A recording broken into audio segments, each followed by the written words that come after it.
Hello everyone and welcome to Hey Poor Players Game of the Year, Top 25 Games of 2023. It's time to look back with the Hey Poor Player team on games that sort of warmed our hearts in this cold season, particularly in the UK. So, starting off, I am your host, Jonathan Trussler, and with me today is Andrew.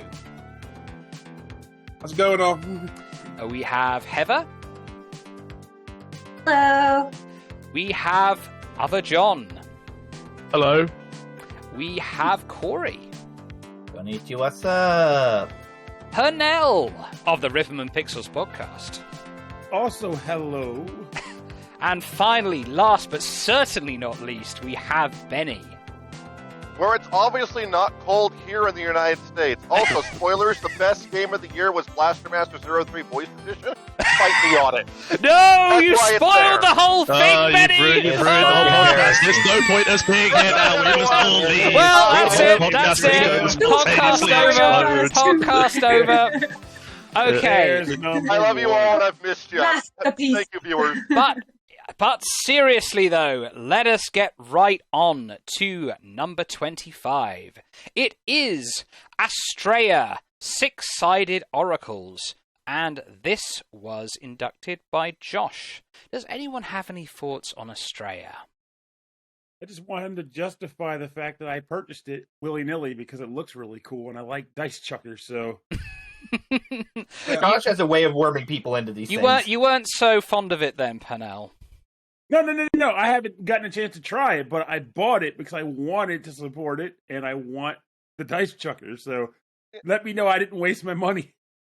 So I think the idea of a dice builder instead of a deck builder is really cool. I looked into it for sure when it made our list. And I'm looking forward to checking it out, but I haven't gotten to do so yet either. Neither have I. Should we read what he wrote? I will summarize what he wrote. Yeah. He's played so many deck builders at this point, so it takes a lot to catch his attention, but that's exactly what Astrea Six-Sided Oracles managed to do. For one thing, it replaces cards with six-sided dice that represent your abilities. For another, it takes place in a far-flung galaxy full of the last remaining oracles, standing between the universe and utter corruption. Taking things further, Astrea also features a system where every choice you make matters, and often you'll have to take big risks to have a chance at success. It's an incredibly challenging game, but presented in a balanced and rewarding way, with colourful graphics, eerie and compelling music, and a plot that will keep players guessing. It's an amazing deck builder game. So I'll say this. I know Josh fairly well, having worked with him for several years. The man loves his indie developers. He loves his indie game. So if you are someone who likes to support indie developers and kind of, neat experiences, take a look at our review, maybe give it a shot, and to the developer out there, hey, you know what? You caught Josh's eye. That's a good thing. So, Josh is a difficult man to please, so... He is somewhat scrupulous with his selections. Yes, and if you've managed to make Josh happy, then that's good on you. I can say this to support his choice, at least, because I haven't played it yet, but there was one other aspect of the reason why I ended up buying the game, and that, as Andrew mentioned, it's a dice builder, and I play dice builder tabletop games, like Dice Forge and Dice Realms, and they have creaked up for me in regards to, fun and the concept of, building out your die, knowing you may never roll the thing that you actually slotted onto your die, but it's the thrill of it all. It's a lot of fun. Those kinds of games are great, so I can't imagine them doing this any better. So, from a innovative new title trying something new to something milking the teats of a franchise, we have number 24, Song of Nunu, a League of Legends story. Okay, and this was inducted by Connor. Does anyone have any thoughts on this game? I mean... yeah. No, go ahead. I was going to say, I think it's really cool, actually. I'm not a League player. I've not actually tried League. I tried Dota 2, once for a couple of hours, and I did not quite get it. The MOBA thing has kind of passed me by. I'm not opposed to trying it again, but there's too many games in the world. But I will say, I think it's really cool as the last couple of years, as they've really tried to expand the League world into new things, how much success they've found. Song of Nunu was really well received this year, which is awesome. I'm glad Connor loved it. Even last year, or a couple of years ago, we had Ruined King, which was also really well received at the time. I think it's cool to see a company taking their really popular franchise and doing interesting things with it, and finding success at that too. And they don't just seem like cash grabs. They do seem like they actually care about finding developers that want to make something interesting in this world. Yeah.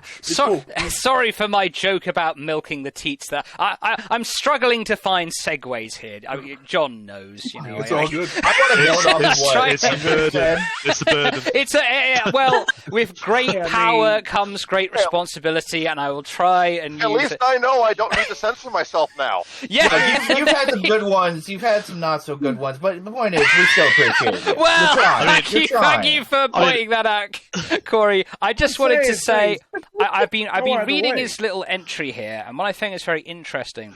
It was the little moments, playful snowball fights, heartwarming fireside chats, and the collective resilience in the face of adversity that truly made the fantasy world come alive to me. Now that really interested me because it seems like it's really trying to expand on the sort of social bonds between these characters, whereas normally I feel League of Legends can be quite an antisocial game where people are yelling at each other, "You bloody bastard, you leaving me alone in top."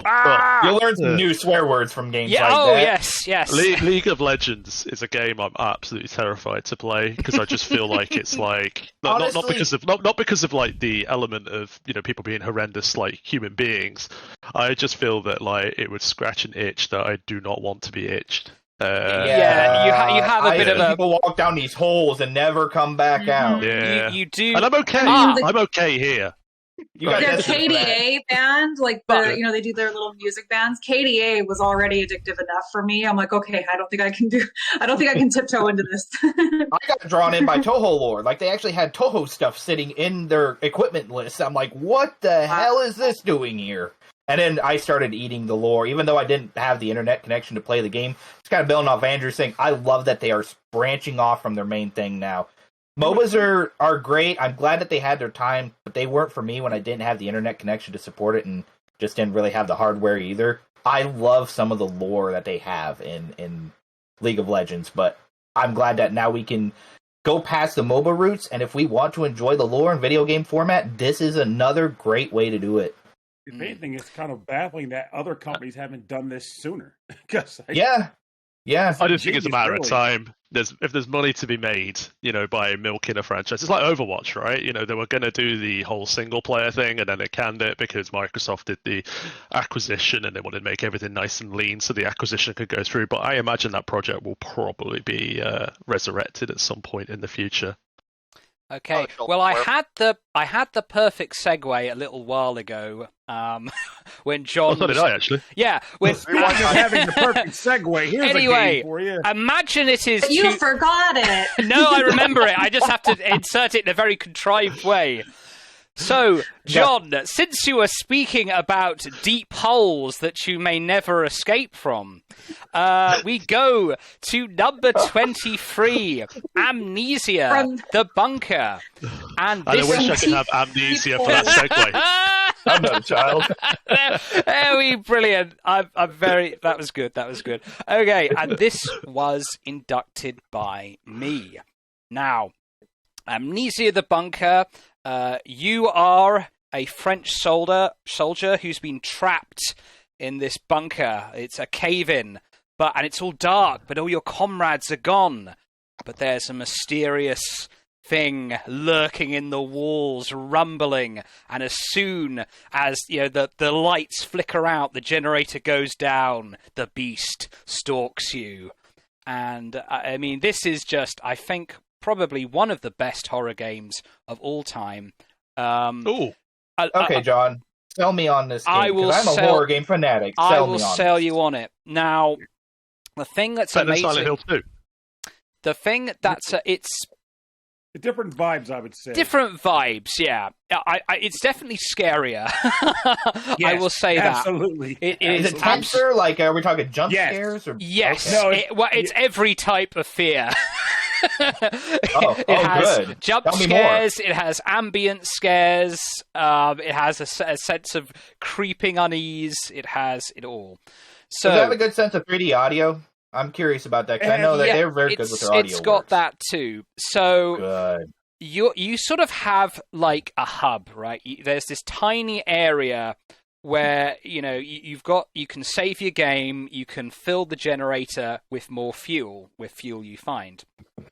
And so once you've filled up the generator with fuel, it'll be bright, you can explore, but then sometimes when you're out exploring deep into the bunker, the generator will go out and it will be pitch black. And then you will hear the beast emerging. But you got to add one bit to that, because this is an important bit. He said you fill the generator, right? That starts an actual clock that you personally have to keep track of. There is no in-game thing saying like, hey, by the way, it's always in the corner. You have to actually check your watch that you set to make sure you have enough time to get back to the bunker before the generator burns out. Yeah, it doesn't give you a little indicator. You have to keep sort of pulling it out and checking it. And it takes up space in your inventory as well, because this is like hardcore survival. Like, everything takes up space in your inventories. So before you go out, you have to think very carefully, what do I actually need? And it's very often you'll just find yourself filling up with stuff with crap that you don't need. And you've got a pistol, and you'd think you would use that against the monster, but it kind of it's as often it's a hindrance as it is a help, because the pistol is better for sort of shooting off locks, or maybe like shooting an explosive barrel to open like a new area, because if you make any noise at all, even if it's bright, the creature will come out. It sounds like they're taking cues then from like Alien Isolation. I was also going to say, like, It's like they got the claustrophobia better in this game by far. It's like Alien Isolation, but I think it's just that fear of the darkness as well. Like when you're really deep in the bunker and the lights go out and you're just sort of feeling your way around. And is there a supernatural element to this game? Because like I haven't played any of the Amnesia games. I have played Soma, which is done by the same developer, right? Which I love, by the way. Soma is one of my favorite games of all time. But is there a supernatural element to this, or is this more just survival horror kind of thing? There is a supernatural element, but I think like the best horror, it sort of keeps you guessing like what the origin of everything is, and you kind of like get little bits of it in journals and that, and you only really find out towards the end, but even then only if you're really paying attention. Something to add to also is that it might sound like we're saying, oh yeah, so long as you have generator oil in there, you should be safe no matter where you go. And that is a lie. Because they intentionally make you think everything hunky-dory while you got lights running, but you'll come across patches where it's slightly dark or just dark enough. Plus, it can take pathways that you can't. Or what you'll do is there are loads of tripwires. You'll stumble on a tripwire, there'll be a big explosion, and suddenly now you're bleeding, and then the monster will hear that, and it will come out. And the coolest thing is, if you like leave a little trail of blood when you're wounded, like rats will follow you. I had this one. So are all these items and traps randomly generated, or are they all in the same spot? With every playthrough, it generates a completely new kind of configuration. So it's procedurally generated. Then, not procedurally generated. The map is the same, but the traps and the item locations and all of that are different. Right. It's just, and there's so much scope as well for lateral thinking. Like, see, you'll find like a bunch of rats feasting on a body. Maybe you shoot at them and they'll go away for a bit, or something like that. You throw like a bottle at them. But if you really want to get rid of them, craft a Molotov cocktail, throw it on the body, and it will burn it away, so it's just a skeleton, so the rats won't come back and eat it. and now you can pass through that area as much as you want. And there's just so many opportunities to like just sort of actually use your thinking as well as just running or hiding. So it's really is a full spectrum survival horror game. And Benny, you had one more question? Yes, actually, you kind of sort of answered it, but I just want to throw it out there just to be the contrarian. You know, sounds like a fascinating game, but let's say I have one of these, a phone with a timer, and I can keep track of basically how long that generator, you know, should last. So I don't have to have the thing in my inventory like you were saying. Still worth at least giving a try. Just I'll say because that's the idea. I can think of the logical flaw. One to one like that. You could if you know it's like 4 minutes. You've solved one small problem over several other bigger problems. Yes, and that's kind of what I wanted to get at is because it's in the way you're talking about it. It sounds fascinating, but that's the one thing I can see people going like, well, even okay, if I'm going to do that. Okay, even if you wanted to be a naughty Nelly and do something like that, then you would still, I think, get so into it you would lose track of it. It would damage the spirit of the game, which is actually a nice segue into our next game. The best way to play Amnesia is with your headphones on in the middle of the night with nobody else in the house. Yes, that is the only way. Would say, that's where I run out the door. The watch and the oil. Basically, I like to calibrate your clock to the watch with the oil and the way it activates how much time you've got. I think you'd spend more time trying to get that matched up than you would just playing the game. Yeah, just play the game properly, Benny. Okay, okay. I know you're an achievement hunter. No. It's not even that. I am a coward. I will. This is the type of game I would never play. I have the lights on and headphones off. But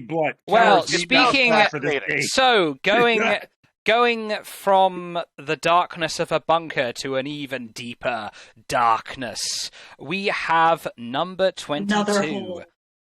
Another hole. I just keep talking about holes this whole thing. Okay, so number 22. It is Diablo 4, and this was inducted by Shane. Okay, people's thoughts on Diablo 4. I have not played Diablo. I've not played Diablo 4. I played Diablo 3 a hell of a lot.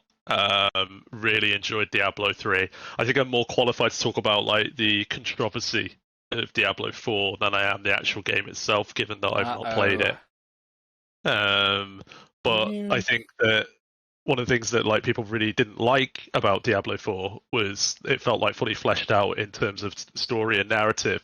But one of the best things about the third one was when you finish the game, there was just so much to bloody do in terms of like crafting end game builds and chasing those greater rifts and creating the perfect build, like from getting like progressively better gear drops. Like that's the sort of stuff that really it's like crack cocaine to me, right? I just fucking love it and I can't stop it. But like with Diablo 4, I don't think that element in the end game was quite there. I think the leveling was particularly bad. The difficulty of some end game bosses was super bad as well. And despite a really enthusiastic reception from the gaming press, and despite a really initially enthusiastic reception from players, it's just dropped off the radar completely. And they've tried to salvage it. They tried to take the live service approach to it, and iterate, and you do fireside chats in order to shove new features into the game and new seasons, because they had their seasonal content, right? But it's just unfortunately, surprisingly, it's not dead. I don't think it's dead, but it's not as popular as Diablo 3. Okay. I will say on that front, just that the newest season has actually, from my understanding, had a really positive reception from the fan base. Yeah, the first season of DLC, my understanding, was people thought it was just okay and it ended too quickly, but I've heard really good things about the new one. Haven't played it yet, but it does seem like fans are coming around a little bit on it recently, which is good to see. The downside is a lot of people, once they put a game like this aside and they stop playing it, it's hard to get them back. That's the problem. Yeah. Even if the new stuff is great, which it may very well be, are people who haven't played this game in 3 months going to come back to it? It's tough Do you to think know. We'll see. they'll be able to do like a CD Projekt Red, like in terms of how they've turned around Cyberpunk? I don't think it's quite Cyberpunk levels of issues from the beginning. Like I said, I think people do think the core game is relatively strong. Like, it wasn't massively buggy in the way Cyberpunk was at launch, but yeah, recapturing the fan base. I think it's easier in a single player game because you can in a game that's primarily like a single player solo thing like Cyberpunk, because people can approach it in their own time. People can approach it when they are ready for it. Whereas in Diablo, it's such a community based thing that it feels like it's harder to pull people back in because there's so many community-based games out there nowadays, and we're all it's hard to, maintain more than one or two. So once you move on from one and you start playing another, you might hear the last one's great again, but you have to find that time to go back to it. It means either giving up something else for most people, and people aren't going to do it a lot of times, so it's tough, but I'm rooting for them. So, John... So, John, you think to fix Diablo, they just need to make an anime about it and then fix a few of the bugs? They can turn it around like Cyberpunk. I know. I mean, it was an intentionally pithy question. I suppose if I was being entirely accurate, a better comparison would be comparing it to Destiny, right? With the second expansion with Destiny, the Curse of Osiris, and how they managed to turn that around and get player retention. But you make some really good points about time. They're competing with time across multiple games, multiple titles, and with some of the other titles to come in the list, I think that has made Blizzard's job a lot more challenging in order to get people to engage with that game. Okay, Benny, one quick point you wanted to make? I was just going to say, look, I would go with the old adage: you fool me once, shame on you. You fool me twice, shame on me. And you know what? Why in the heck would I want to go back to hell when I didn't like it the first time? Oof, but better the devil you know. Going from hell into a bullet hell, we have number 21. It's Tevi, and this was inducted by Pernell. Oh no, sell me on this rabbit hole for now. I think Pernell froze. Oh no, Pernell is frozen! My attempt to help the segue broke everything as usual. No. Or the anticipation of delivering his monologue on Tevi has actually caused him to spontaneously combust. No. Pernell.exe is crashed. Please reboot the program. Delete. I don't want to mess up my OBS, so can somebody... Oh, there we go. Someone sort of poke in and see what's happening. Pernell, we have you back now. It says, fool me once, shame one. Shame on you. Fool me twice, shame one. You missed my segue. Who is it shame on? I don't know. Suspense is killing me and my stream. All right. I thought it was Benny that cut out. I was like, wait a minute. Oh, no, shame on me. Here we cut my power again, huh? Okay. So, the game that Pernell was so excited to talk about, it crashed his computer. It's number 21, Tevi. Take it away, Pernell. So, I'm a person who plays a ridiculous variety of games over the years. And one type of game that I never expected to be something I would want would be a cross between bullet hell and Metroidvania platforming. And that's what Robbie Reeby was for me when I discovered it back in 2016 or 2017, that window of time. And though I never finished it because I put it on hard plus like a freaking moron and just let the bosses wreck me, I did play it to death and loved it. And it came as a complete surprise when this new game got announced this year. And I missed the initial announcement. I didn't learn about it until like October, and it came out in December. But Tevi is basically a spiritual successor to Robbie Reeby. And while it doesn't get some things right compared to the previous game, it gets other things so much better. Like it has great combat. The boss battles maintain the bullet hell activity. And as you get further in the game, you get like more mobility upgrades. The battles become more frenetic and tense. Though they're always tense and frenetic, to be honest. They just become more so even. Music retains its charm.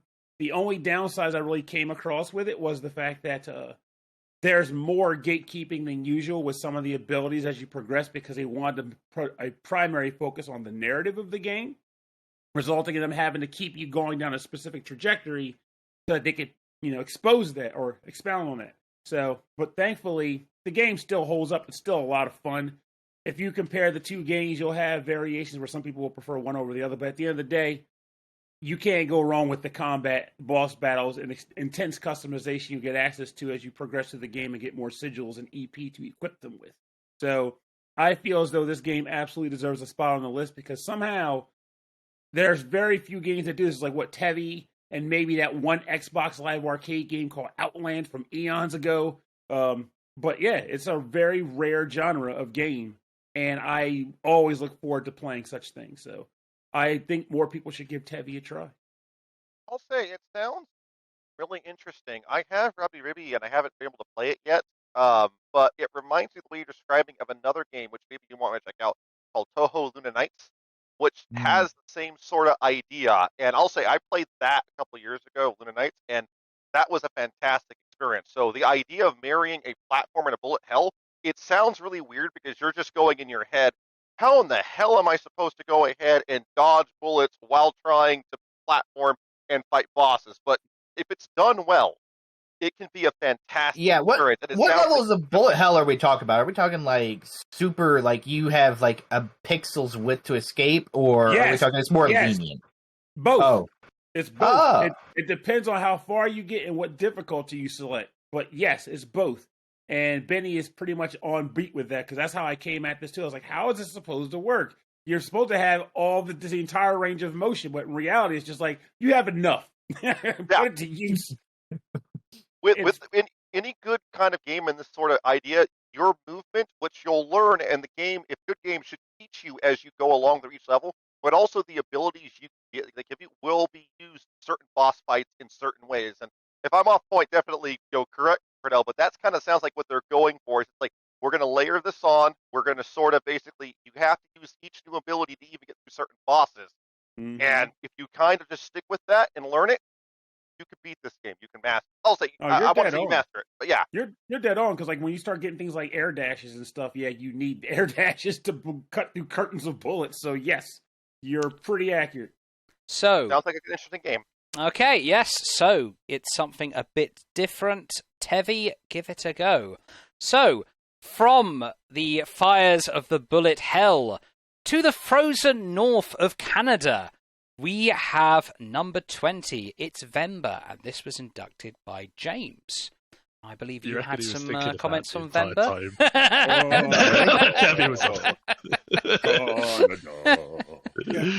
I'll say I didn't vote for Venba, but I did play and really enjoy my time with it. Wasn't in my top 5 of the year, but it was probably would have been in my top 20, so I'm glad to see it here. What I will say is it's a wonderful game about a family of Indian immigrants who moved to Canada. They have a really hard time fitting in. They have a really hard time finding, jobs that they're happy in. She was a teacher back in India. He ran a business that was very successful. Now he's trying to get a job as like a chauffeur or a driver or something, and like she can't figure out anything to do. They're seriously considering going home, and they were sold on the Canadian dream, and it's not really feeling like it's working out when she finds out she's pregnant. And at that moment they realize, well, Canada might not be the dream they hoped it was.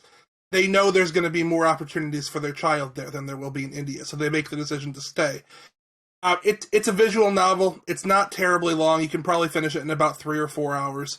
It's the story of their son growing up, basically, and the challenges of growing up kind of torn between two worlds, between his Indian family who want to pass on their traditions and their and the things they care about, with their son who's being pulled towards, Canada. That's where he's from. That's the only life he's ever known. All his friends are Canadian. They don't come to school with Indian food in their, they come with sandwiches. He wants pizza and sandwiches.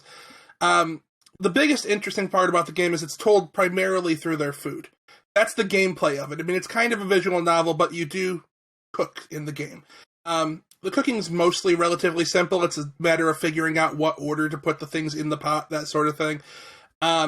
You'll have a old cookbook, but the pages are worn, so you can only see parts of it, and you'll have to figure out what order this goes in. It's kind of a fun puzzle thing. It's not super deep or anything, but it is enjoyable. But the real appeal here is the story, which is something that you don't really see in gaming. It's beautifully told. It's very heartbreaking at times.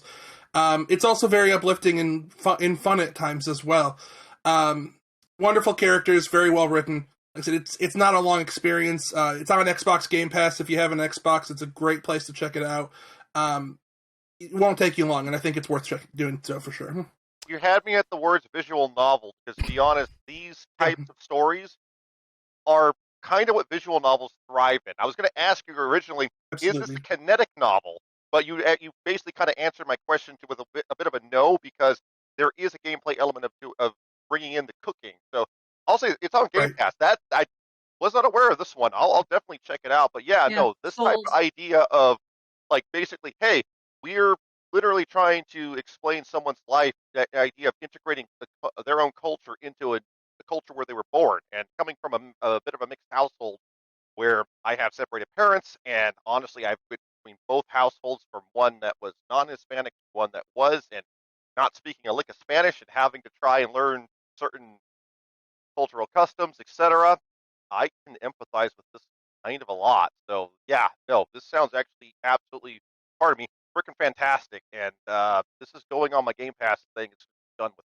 Well, as a half American myself, it speaks to me as well. Like sometimes I want to call it an elevator, sometimes I want to call it a lift, sometimes I want to call it chips, sometimes it's crisps. It's just sometimes it's cotton candy, sometimes it's candy floss. Yeah.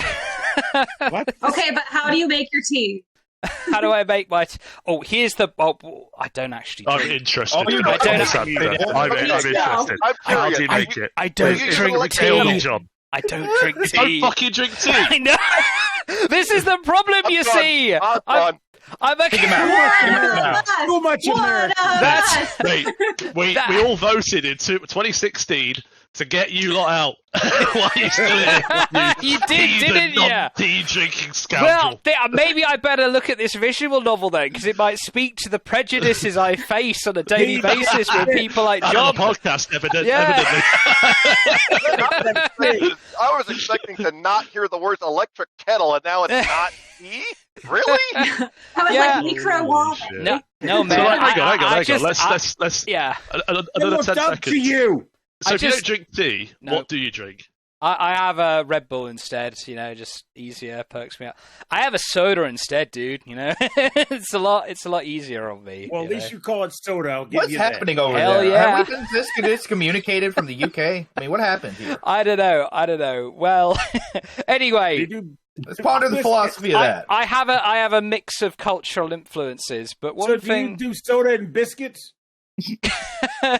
No, I just have a microwave meal. Like I'm a single man, Too much American. No, I don't think I've ever heard anything more horrifying in my life. I'm learning things. Well, now we've derailed the podcast. Congratulations! All right, okay. Well, okay. I mean, you've got your lady friend there, John. So you have to remember what it was like being my wife. You mean? Yes, your wife. There we go. John, you got to be British you for have free to, now. yeah. You have to remember what it's like. I hope she's still your friend. You have to remember what it's like being a single man, John. You want your convenience. You want your Red Bull. You want a microwave meal. And you want to get. I'm a single man. I like my convenience. I got a clutter pile, but I still got a glass of tea. Amidst the chaos, there's tea. There we go. Man. Anyway, before we derail this too much further with my personal life, as it's fascinating it is, I just wanted to one more question before we move on. It's like, do they face any prejudice, this family, at all? Yes, there's a scene. I don't want to spoil it because it's one of the more pivotal scenes in the game, but yes, there's definitely some issues over time, especially there's one scene in particular where the father does not come home and they have to go out searching for him. I won't spoil what happened, but yeah, it's a tough play at times, for sure. But there are wonderful moments. it's a game. I will say the food is beautiful. It's not a game to play when you're hungry because it makes you want Indian food for sure. There's a scene where the father doesn't come home, but the food is delicious. Yeah.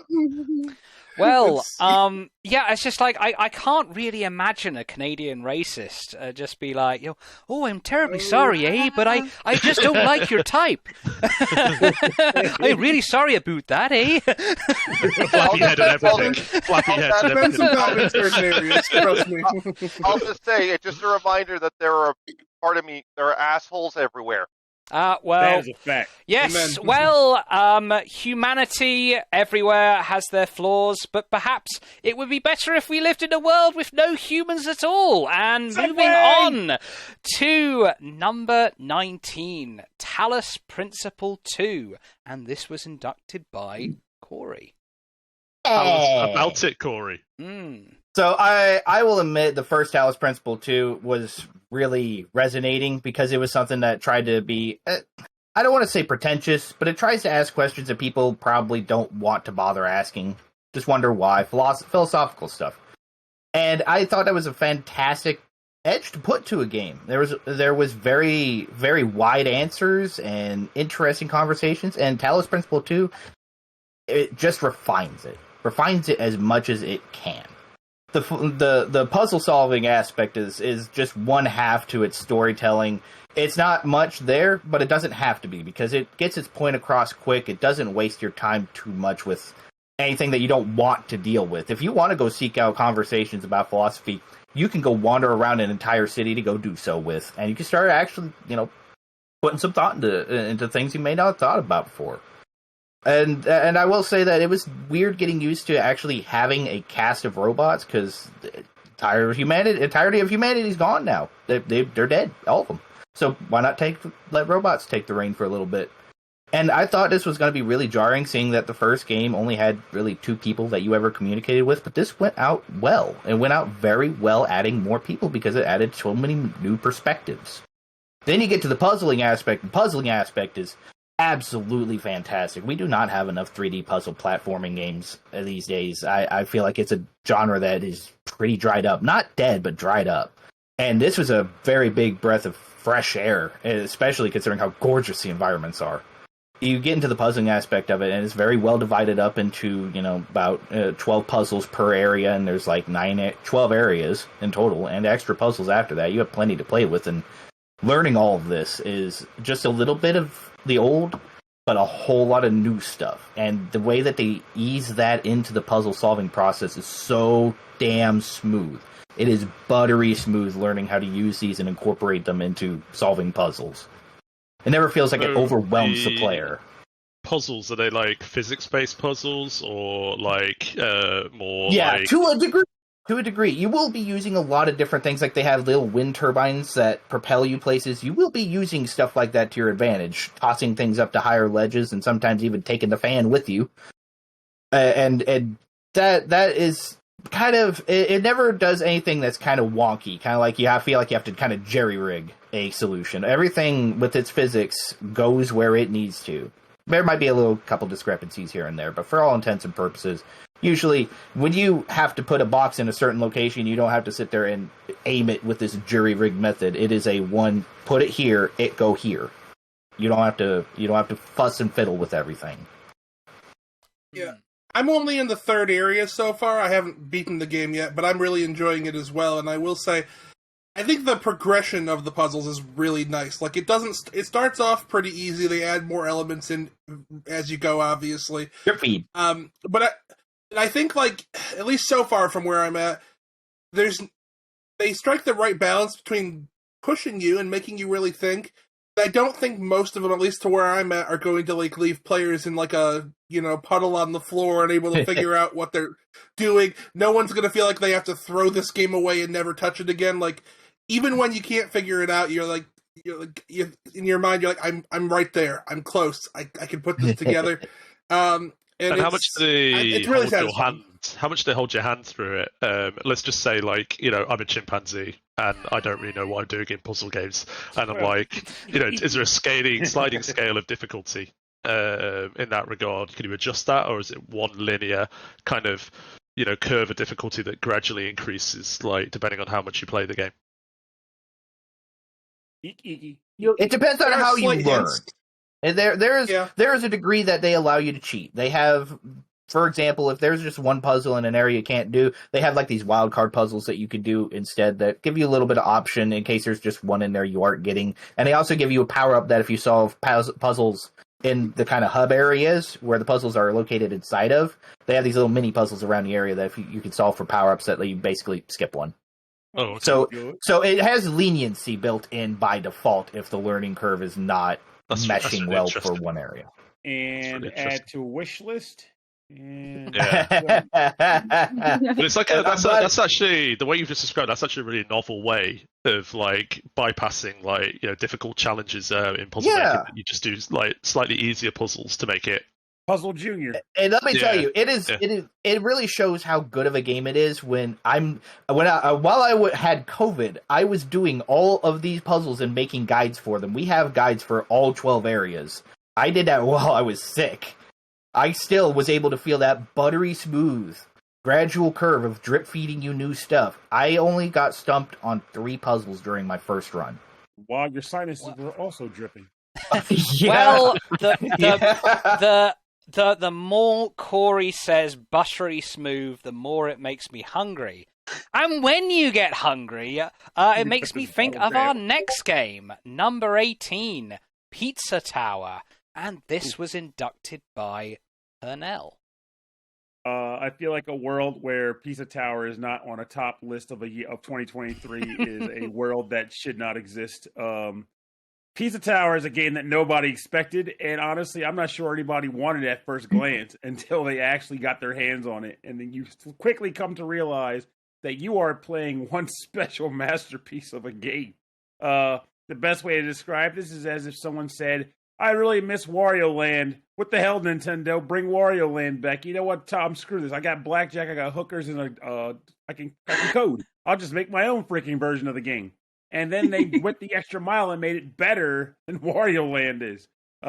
You play as Peppino Spaghetti, Italian pizzeria chef, who is shown that his arch nemesis, Pizza Face, is going to destroy his pizzeria by way of a giant laser atop his pizza tower unless he can stop him. So in a manic rage, he runs out of the pizzeria to the pizza tower to take it down and save his pizzeria. And the gameplay is essentially just a fast-paced platformer where you are tasked with moving through levels, collecting general pickups and beating enemies up to eventually reach the end of the level, destroy a support pillar, and then run back to the entrance before the tower collapses, or rather before Pizza Face catches you, because he pretty much comes after you once the pillar gets hit. You get the optional choice to make a second lap through the level if you want, to get more points, and it's even more difficult because, again, there's a clock ticking down, and the second lap becomes that much more difficult because now you have many clocks. But it's so freaking amazing. Like, just the animation of the game makes it like a living cartoon. The music is choice throughout the entirety of the game. The boss fights are entertaining. And the thing about that I like a lot, too, is that the gameplay itself, it's challenging. No lie. But it's as challenging as you want it to be. Because if you're okay with getting like a B rank or whatever on a stage, you can kind of play at your own pace, maybe find a secret or two. Maybe you don't find the janitor to unlock the secret pizza ingredient hidden in the level. But if you want to get that P rank, pizza rank, you have to get every secret in every level, maintain your constant combo, which is created by hitting enemies and getting items as you progress through the level in an expedient amount of time. But you have to maintain that combo and do everything the level has to offer, including the second lap, and then get out the door.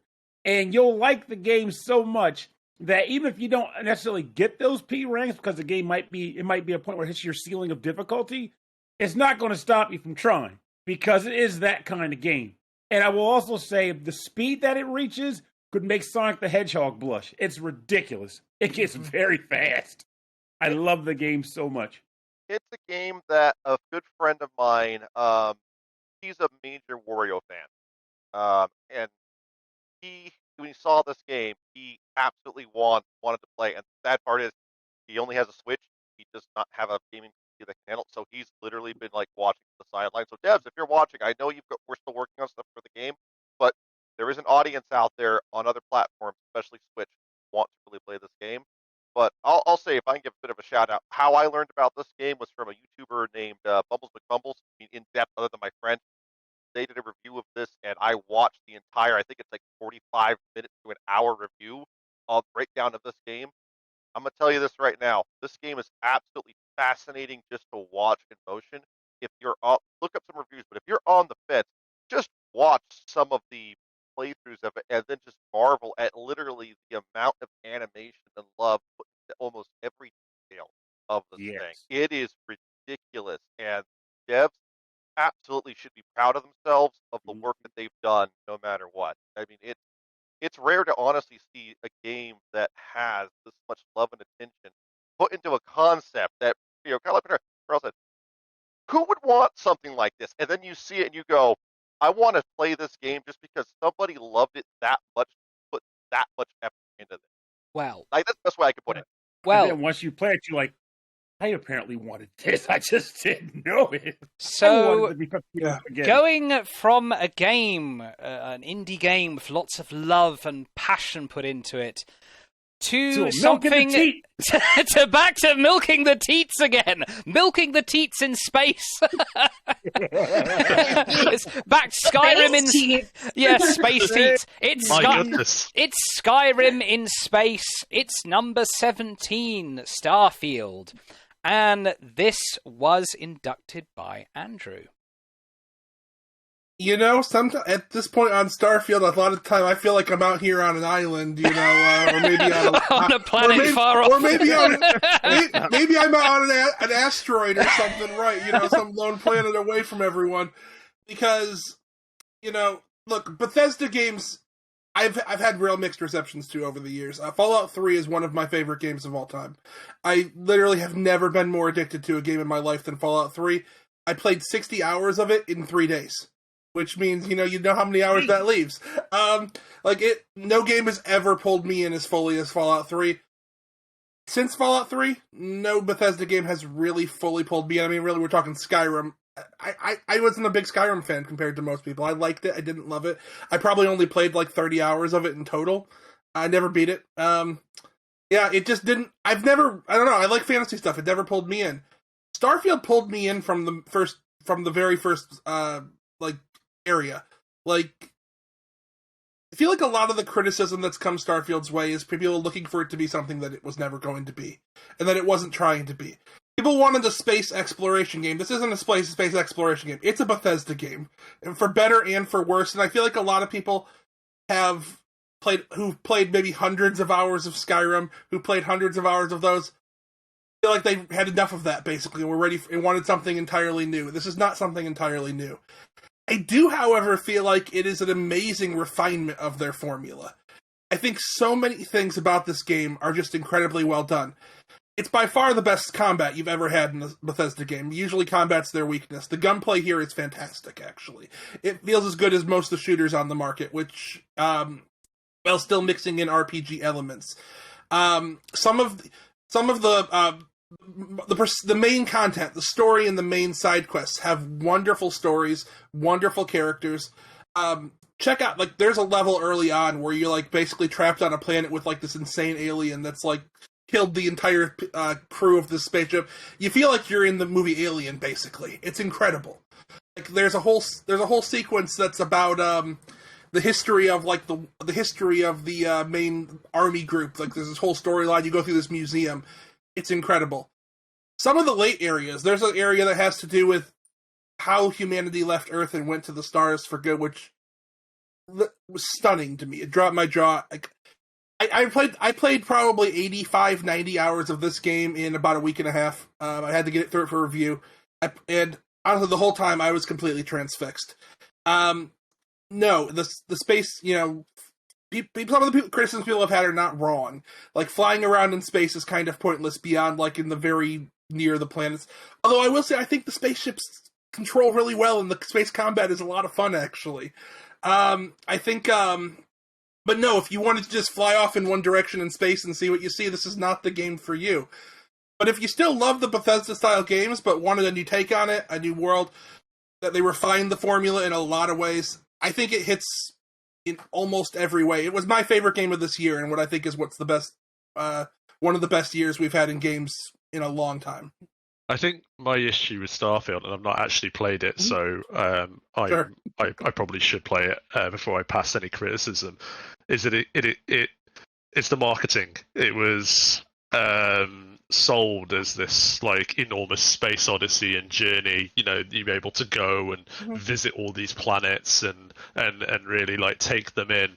And you know, Todd Howard got up there in his wonderful leather jacket and gave like a fantastic presentation about like how every planet, every planet you can see, there's something there, there's something to go and see. And then when you actually land on the planet, I mean, I've watched Let's Plays, not actually experienced it. Just a caveat: you get there and like it's devoid of anything really meaningful. You hit a wall like after 5-10 minutes of walking or whatever. And I felt as well from what I've been reading as well, some of the RPG elements of it felt flat compared to other games this year that have really like reinvented what it means to be an RPG in that category.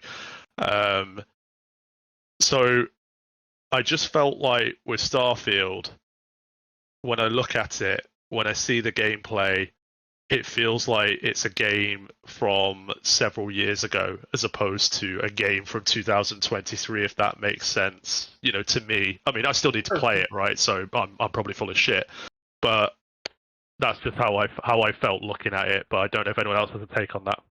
I will say this, honestly, in relation to that point. So I haven't played Starfield because I was like, how do I slap this into my busy gaming calendar? So that's no knock on the game at all. I just wanted to comment because of what John specifically said there, because it's just like another way to say marketing just kind of sucks. And that goes across a lot of games. Like, how many times over the years are we going to watch a trailer that falsely gives an impression of what the game is going to be? Not necessarily because the developers want you to see, that's because that's what marketing wants you to see. It's like, I almost feel like it's generally better to do your best to, if not ignore most marketing, but to at least get to the point where the game is actually on the market or people are playing it, and then go, what is this game? Should I look into it? Because the marketing wants you to see something that may not even be true. You know what's funny real quick, there's a game this year, sorry Heather, there's a game this year that we're going to talk about later, which is the antithesis to exactly what you've just mentioned there, and I'm dying to talk about it. And I think we all know what it is. Oh. Yeah. No, I was just going to say that. No, we don't know what it is, John. We don't know what it is. It could be anything. No, but as a games marketer, I just want to say that sometimes, like, you make a trailer, you make whatever, and you think it's going to be like, okay, this is exactly conveying the message that I want to convey. And then I think because you've been playing it for so long, or you're in the world for so long, you kind of think like, don't worry, I got the nuance. But then you kind of forget that, like, this is all people have. You have the whole game, or you have a lot of the game at your fingertips. But for the people who haven't experienced it yet, all they have is this trailer. So can they make a reasonable assumption of what the gameplay is going to be and not get carried away because they're excited with this trailer? And the answer is always no. So it's like, it will run away from you. But so as a games marketer, when people, and, doing HeyPoorPlayer, people will ask me like, oh, have you seen this announcement? Have you seen that announcement? Have you seen this? I'm like, no, I tune it all out. I play it myself, or I wait until like I see like the first 30 minutes of gameplay, no commentary, just to make my own decision. So let's put you on the spot a little bit, Heather. When you saw the trailer for or the extended presentation for Starfield, when Todd Howard got up there and sold this like enormous in-game universe, what did you think? Did you felt misled by Todd Howard and Bethesda? Have you played the game? I didn't see it. I don't watch it. All right, sure. Yeah. Okay. Yeah, because I just want to make my own opinion. I'll say this. I got asked a similar question by a friend. Small tangent, I'll be super quick on this. Regarding the GTA 6 trailer, said to me going, oh my god, you're impressed. What do you think of this? And I said, I don't care. Not because of GTA 6, but because of the fact it's a trailer. Oh, look, it's got a swamp. Oh, boy. I can't wait for it. And literally, hate Betty after this. And I said, look, I'm happy it looks like there's a female protagonist. That's really cool. But I said, here's the thing. It's a trailer. It's basically PR putting something out that they want us to see. No offense to PR people, and you have a very difficult job. But your job is to sort of sell something or communicate with a player base. And again, it's a lot of things. Communication is a two-way street. You have the encoder, decoder. Go back to Communications 101. A lot can get lost. It's one of those things that I think I look at it as you're telling us things that are going to be there, but just say it's something to look forward to. We should take it as something to look forward to. Don't judge the game based on this. Don't overhype it. Don't underhype it. Just go, it's coming. This is displaying that GTA 6 is in development. But the problem with that approach is if you don't hype people up, you're not going to get pre-orders, you're not going to get sales. Right, because there is, PR and marketing, our job isn't necessarily, first and foremost, the job is not necessarily to manage expectations. It should be, but it isn't. Our job is to like get the word out there, to sell it, and generate hype, right? So as long as it translates to money, that's the goal. Managing expectations kind of comes later, right? And I feel like I try to get ahead of that. Like I'm trying to make sure that I can manage expectations, but at the same time, you don't always know how people are going to interpret things. That's kind of like the community manager's job to manage expectations when the reality hits, right? I will say this too. Like I will say this too. I'm not even like knocking on like marketing jobs or whatnot. I totally get what marketing is intended to do and whatnot. And I also get that people, like you were saying, they will take something and blow it to 20 because they can. Yep. Oh my God, there's a swamp in GTA 6. I'm going to lose my shit. I can't wait. Like, people do things like that for no reason, when the truth is they're probably the people that need to even more so to say, just don't watch it because you don't even know what you're doing. You're going to watch it, right. You're going to blow it out of proportion, and then when it's not what you want, you're going to flip out and start writing angry letters. Like, just wait. Not to briefly to just illustrate this, when Cyberpunk 2077 came out and the expectation was, they had said very briefly, you'll be able to customize everything, even like genitals, right? And so people were like, oh, I can do this, I can do that, I can do this, and I can do that. And then they get there and they're like, oh, it's option A or option B. Oh, like people just kind of, you say one thing and it's taken in so many different ways, right? So it's tough. And with that derailment done. Okay, well. So yes, Starfield, a controversial game. Yes, but a game that certainly isn't afraid of a bit of violence and controversy. Next on our list, it is Ion Fury Aftershock. Now, if you want a game... If you think games these days have gotten a bit too touchy-feely and you want a bit more violence, you want sort of more sociopathic protagonists like we had in the 90s where they blow up someone's head and make a one-liner about it, then this is the game for you. It's starring Shelley Bombshell Martinez. She's a hard-ass cyberpunk cop. Don't take no shit. Yeah, she doesn't take any shit from anyone. Any man, any woman, any robot, any mutant. She'll blow them all up with extreme prejudice. And yes, it's her continuing quest to find the mad scientist, the mad Dr. Haskell, who will throw no end of mutants and robots in her way. And along the course of the adventures, she also gets fired by the police as well because she's too much of a loose cannon. And then she'll pick up a rocket launcher or something and she'll go, well, I guess this is my severance package. And she's just got a one-liner for everything. She'll throw a bomb at a robot and blow it up, and she'll be like, "Domo arigato, Mr. Roboto." God, no, please. Cliche and one, and I love it. I will buy for that alone. But violent. Oh yes, it's extremely violent, and and it'll just remind you that this is a game that loves the 90s and the kind of the early noughties as well.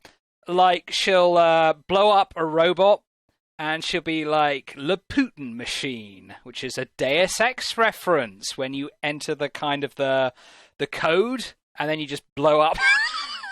You just blow up one of the robot's heads, and it's just And there's like Ghostbusters references as well. It's a game for old men like Pernell and me and Francis and the boomers for the boomer shooters. Yeah, it's unashamed. This is there's been a lot of these, right? I mean, last year we had was it Cultic that made the list? Yeah, that's like this. I mean, I'm a little bit curious about these, boomer shooters. Myself being a boomer almost. Pretty close. On the border. I'm more Gen X. Borderline boomer, yeah. Yeah, borderline boomer, that alliteration, lovely. So, can you see this as a genre that it's obviously gathered a bit of momentum because we're seeing a lot of indie developers doing this, but can you ever see this becoming more than just a niche interest and perhaps being catapulted to new levels?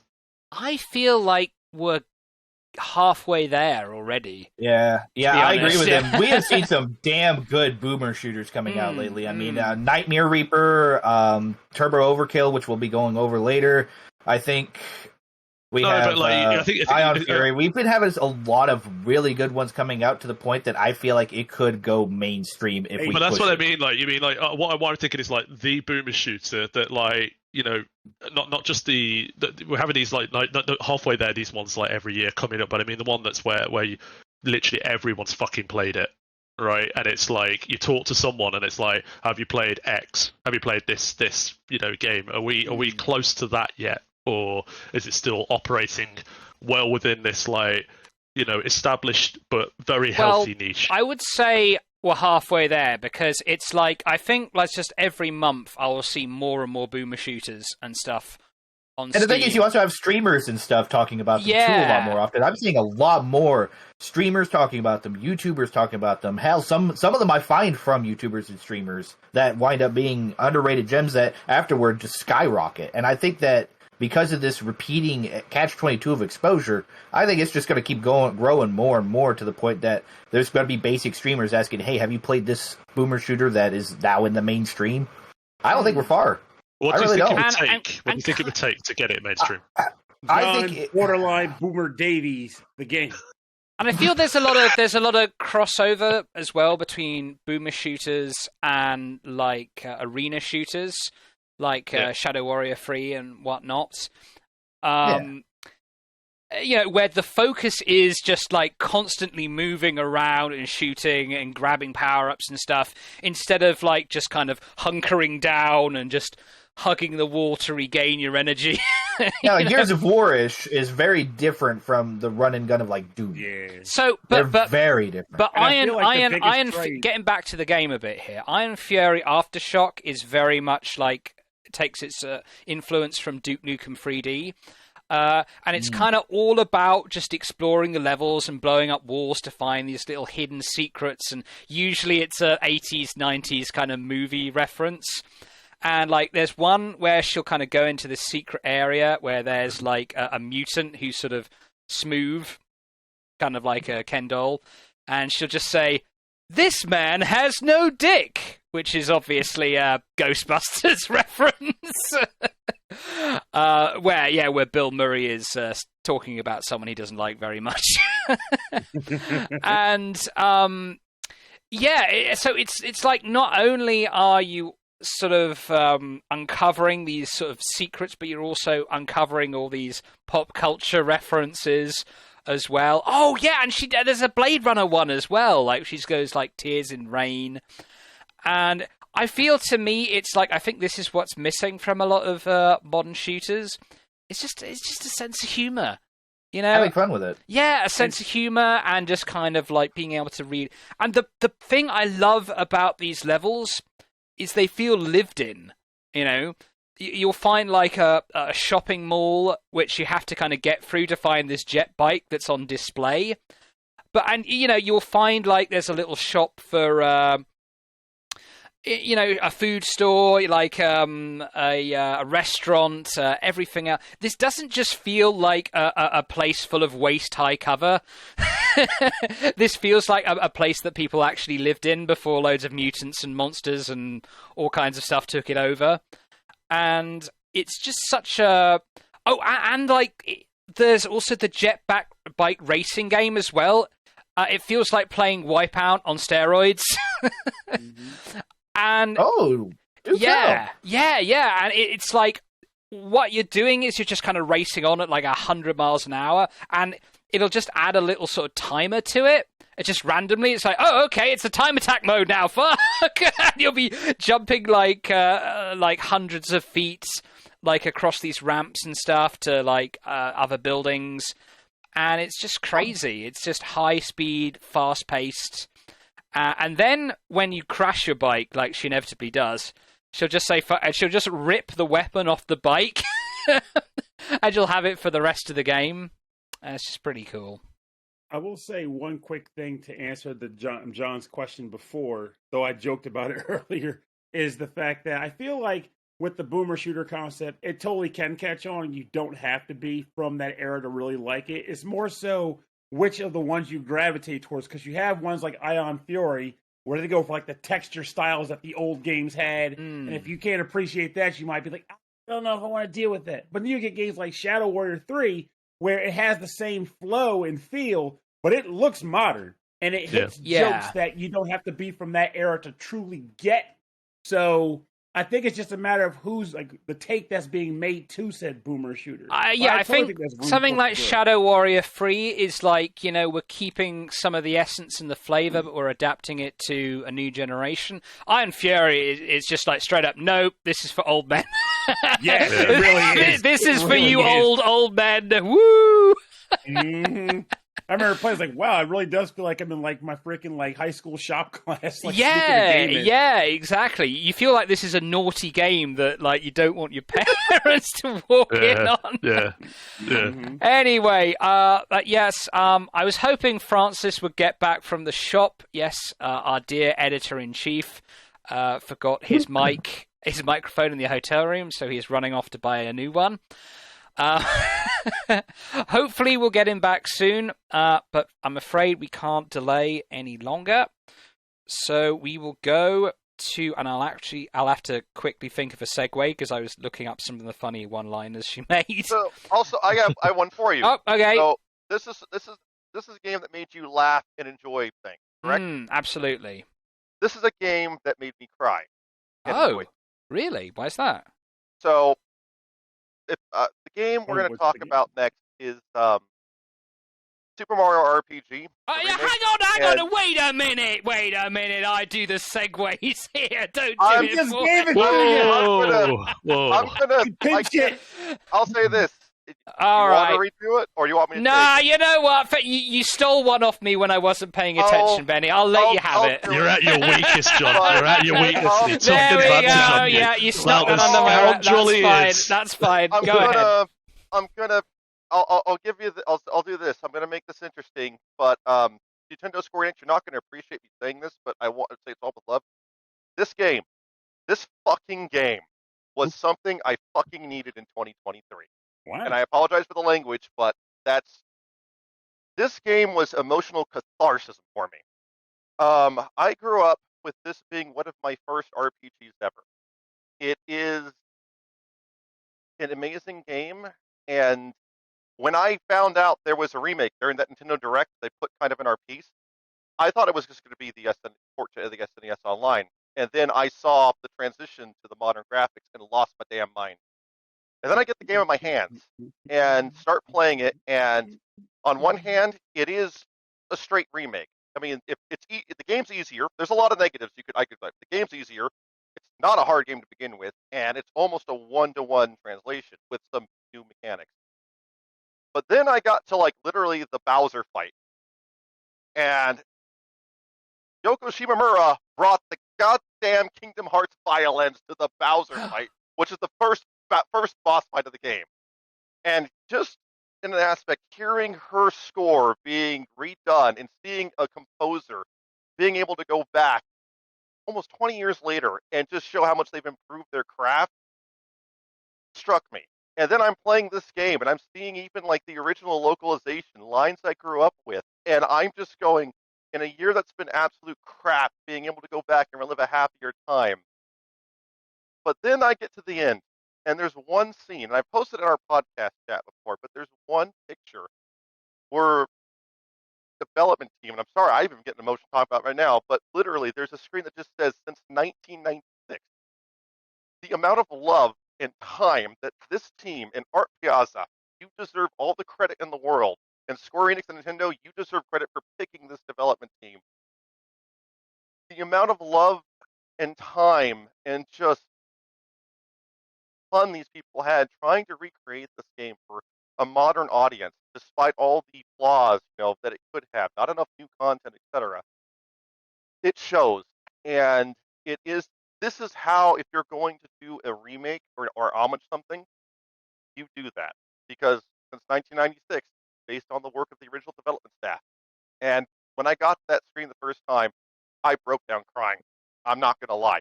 And to some people, that may seem really silly, but you know what? It is one of those things that it got me right in the heart. And even talking about it now, I'm misguided. So how the fuck are we going to follow that up? Yeah, I know. Just an emotional appeal here. I can't. What a You know what? phenomenal After account. that, After that, I'll save my talk about remakes for another spot later on the list. Oh, yes. Yes. Oh, yeah. I feel there is a debate to be had, but that debate will come later. You see this here? I will say this, I Benny, think I got some thoughts on that too. You said they made the game a lot easier, but I did hear people say that they made the super jump achievement harder somehow. No, actually, I've been watching some speed runs, and super jumping to 100 is actually the frame window was actually apparently increased. What is harder, and if you want to go to downright sadistic, are some of the super boss fights, and I wish there was some more, because a couple of them are, I'll say most of them are puzzle boss fights. You need to understand a mechanic. It's all the original bosses in the game, but souped up, right? No, there's actually only, I think, 5 additional fights or so. But they are very interesting fights, so I won't spoil it. The grand finale, the true super boss, that was actually a really cool idea that they did, and I managed to do it my first try, but I'm going to tell you right now, you really need to sort of think about that fight to get through it. I wish they had done more. I wish all the boss fights had gotten the super boss treatment.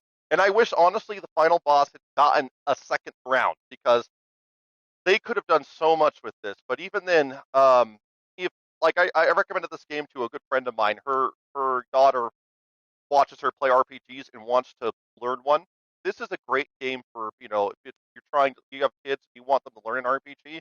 I'd recommend it. But yeah, sorry for kind of going all, misty-eyed and emotional on it. If you have questions about it, feel free. You brought the heart to the show. We need that. It's one of those things that this was the game. I'll say of the 40 plus games I've played, most of these from my backlog this year, this is easily in like my top 3. It was something I needed desperately this year, and so again, I just thank Art Piazza for all of the love they put in. I can relate to what you're saying. Not about the game because I haven't played it. But as an experience about another game on this list that's very similar that I might share later on in the podcast. Well, save that for later. Okay. Any final thoughts before we move on? Okay. Right. So, going from an adorably portly Italian plumber to an adorably portly Italian plumber. That was an easy segue. That's why. Maybe that's why it appeared on this order in the list. But anyway, so number 14, we have Super Mario Brothers Wonder, and this was also inducted by Benny. So Benny, please continue. I wish I honestly could give you the super awesome emotional thing I just gave you. But I will say this. This was also in a way that I won't say it goes up to my top 3, which funnily enough I still inducted this, but it's easily my top 5 of this year. And to be honest, this game is what the Mario franchise for platformers absolutely needed. When we first all saw the trailer, again, you could all make jokes. It was basically an acid trip. We were going, what the hell is going on here? And that's why I wanted it. And then you get the game in your hands, you start playing it, and just, Pernell, you played this game, correct? Yes, sir. Oh, that was amazing. That and also the roller skating, the rollerblading level. Roller derby. you literally you start to see some of these wonder flower events, and you're just going, I don't know what the hell these people were on or they were thinking when they made this, but I want more of this. And you literally start playing each level just to see what the next weird thing is going to be. Almost like they've got the conventional Mario formula, got it by the head and just shook it as hard as they could, and got everything else out of it. And then just like, right, we're going to put something entirely new in there and see what happens. Because literally what Benny is saying is like, you play the game, and if you're the type of person like, okay, I know Mario TD at this point, there's nothing they're going to do to surprise me. But your whole time is just like, what's the Wonder Seed going to do? That's what I'm here for. Your entire game surprised. That entire game surprised. At least I was when I played it. It was remarkable. Let's be honest. New Super Mario Brothers, that formula has got to me, especially was really stale. Yeah. And especially the music. The music in New Super Mario Brothers that music is terrible. This soundtrack is awesome. Awesome. What I'll say is I think that with the New Super Mario Brothers games, from a mechanical standpoint, they were fine. They're perfectly decent platformers. Yeah. The Wii U one in particular has some decent level design. It's a pretty good game. But none of those games approach greatness because they're very derivative. They're taking the past. They're not trying anything new. Even the best of them kind of feels like a pretty good Mario level pack more than a real sequel that's pushing the franchise forward, or even trying to push the franchise forward. Super Mario Wonder, like I said, just does so much new. It still nails the mechanical stuff. The actual controls are great. The traditional stuff, like that people know and love in Mario, is all there. There's some really cool levels. But then like I said, you get the Wonder Flower. But and those just, I love how they don't repeat them. Like, almost every one of them is completely unique. How they made that many unique, creative, different levels all have so much sense of, I hate to be cheesy, but wonder to them is really incredible. But it even goes beyond the Wonder Flowers. Like, I think the new powers ups they came up with, whether it's the elephant one, which is weird but is fun to play, or it's the spike hat or whatever, I think they work really well. The bubble one it's okay, but most of them are really effective, and even when you're not doing the Wonder Seeds, I think there's a great sense of progression. Like, they do the right balance between the main game, is at a level where even kids are going to be able to have a good time. They're going to be able to beat it for the most part. But for those of us who've been playing platformers for 30 years, there are some crazy hard extra levels that will push you. Like, there's one level, like it's one of the ones up in the sky, that it took me like 60 lives to finally beat this thing. I almost threw my Switch across the room at one point. But when I finally did it, it was one of my best moments of the year in any game. It's I think pretty easily the best Mario platformer, 2D Mario platformer at least, since Super Mario World. Give or take a Yoshi's Island, whether you even really consider that a true Mario platformer, I'm up and down on it. But that said, if anyone who remotely likes platformers or likes Mario games really should play this game. Well, I just want. Okay, got what quickly?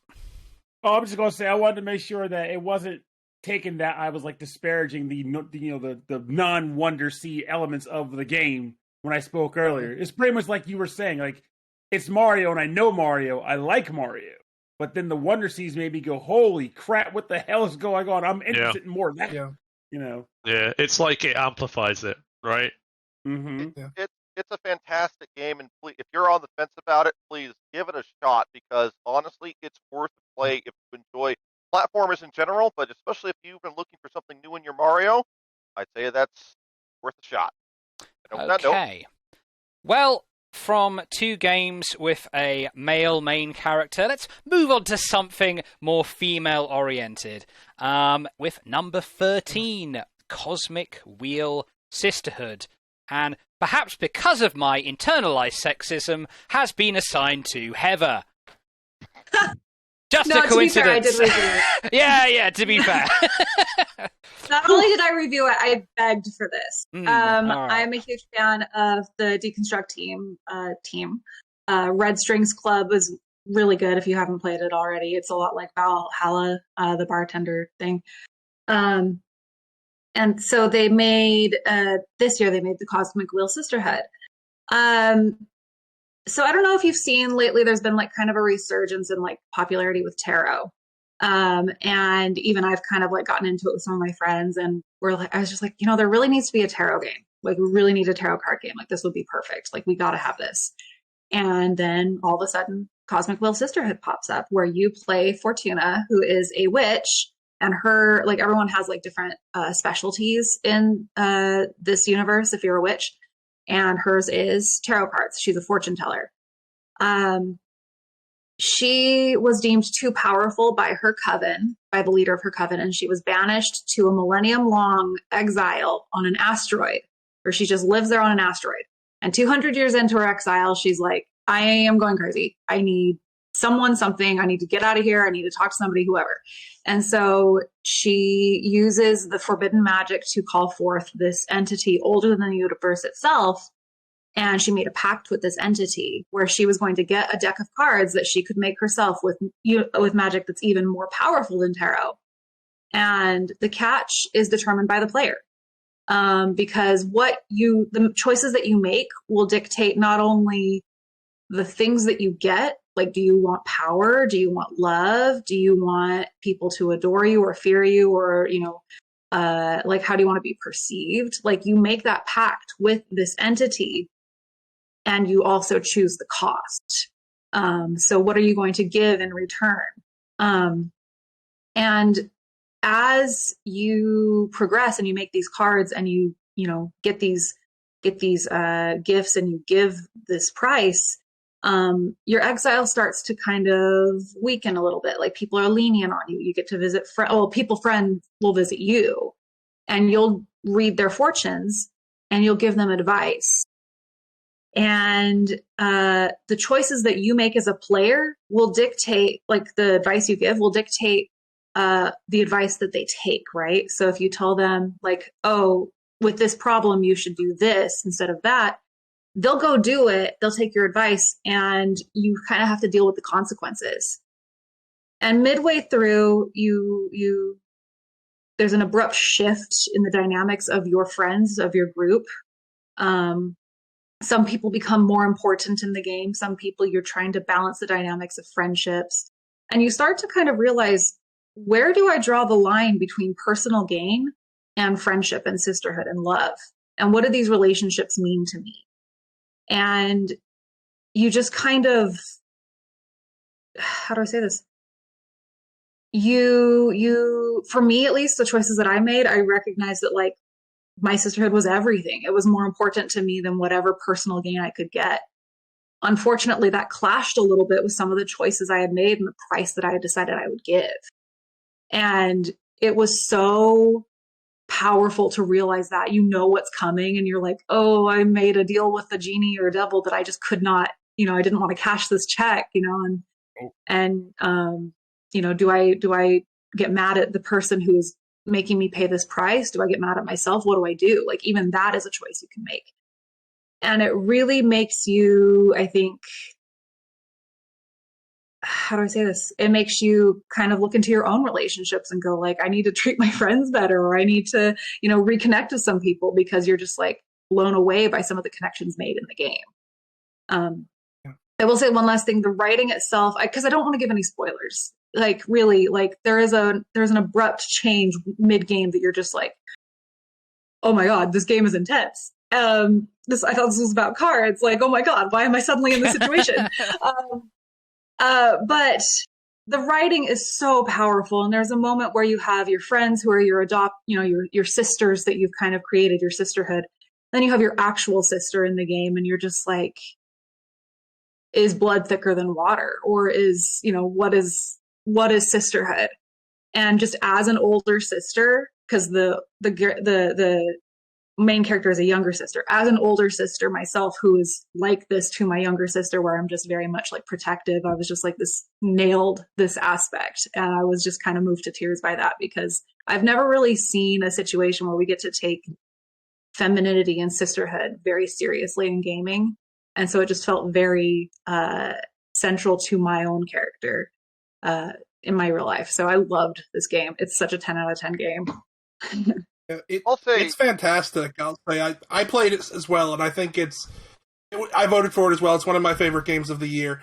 I love how the choices you make early on when you don't know anything.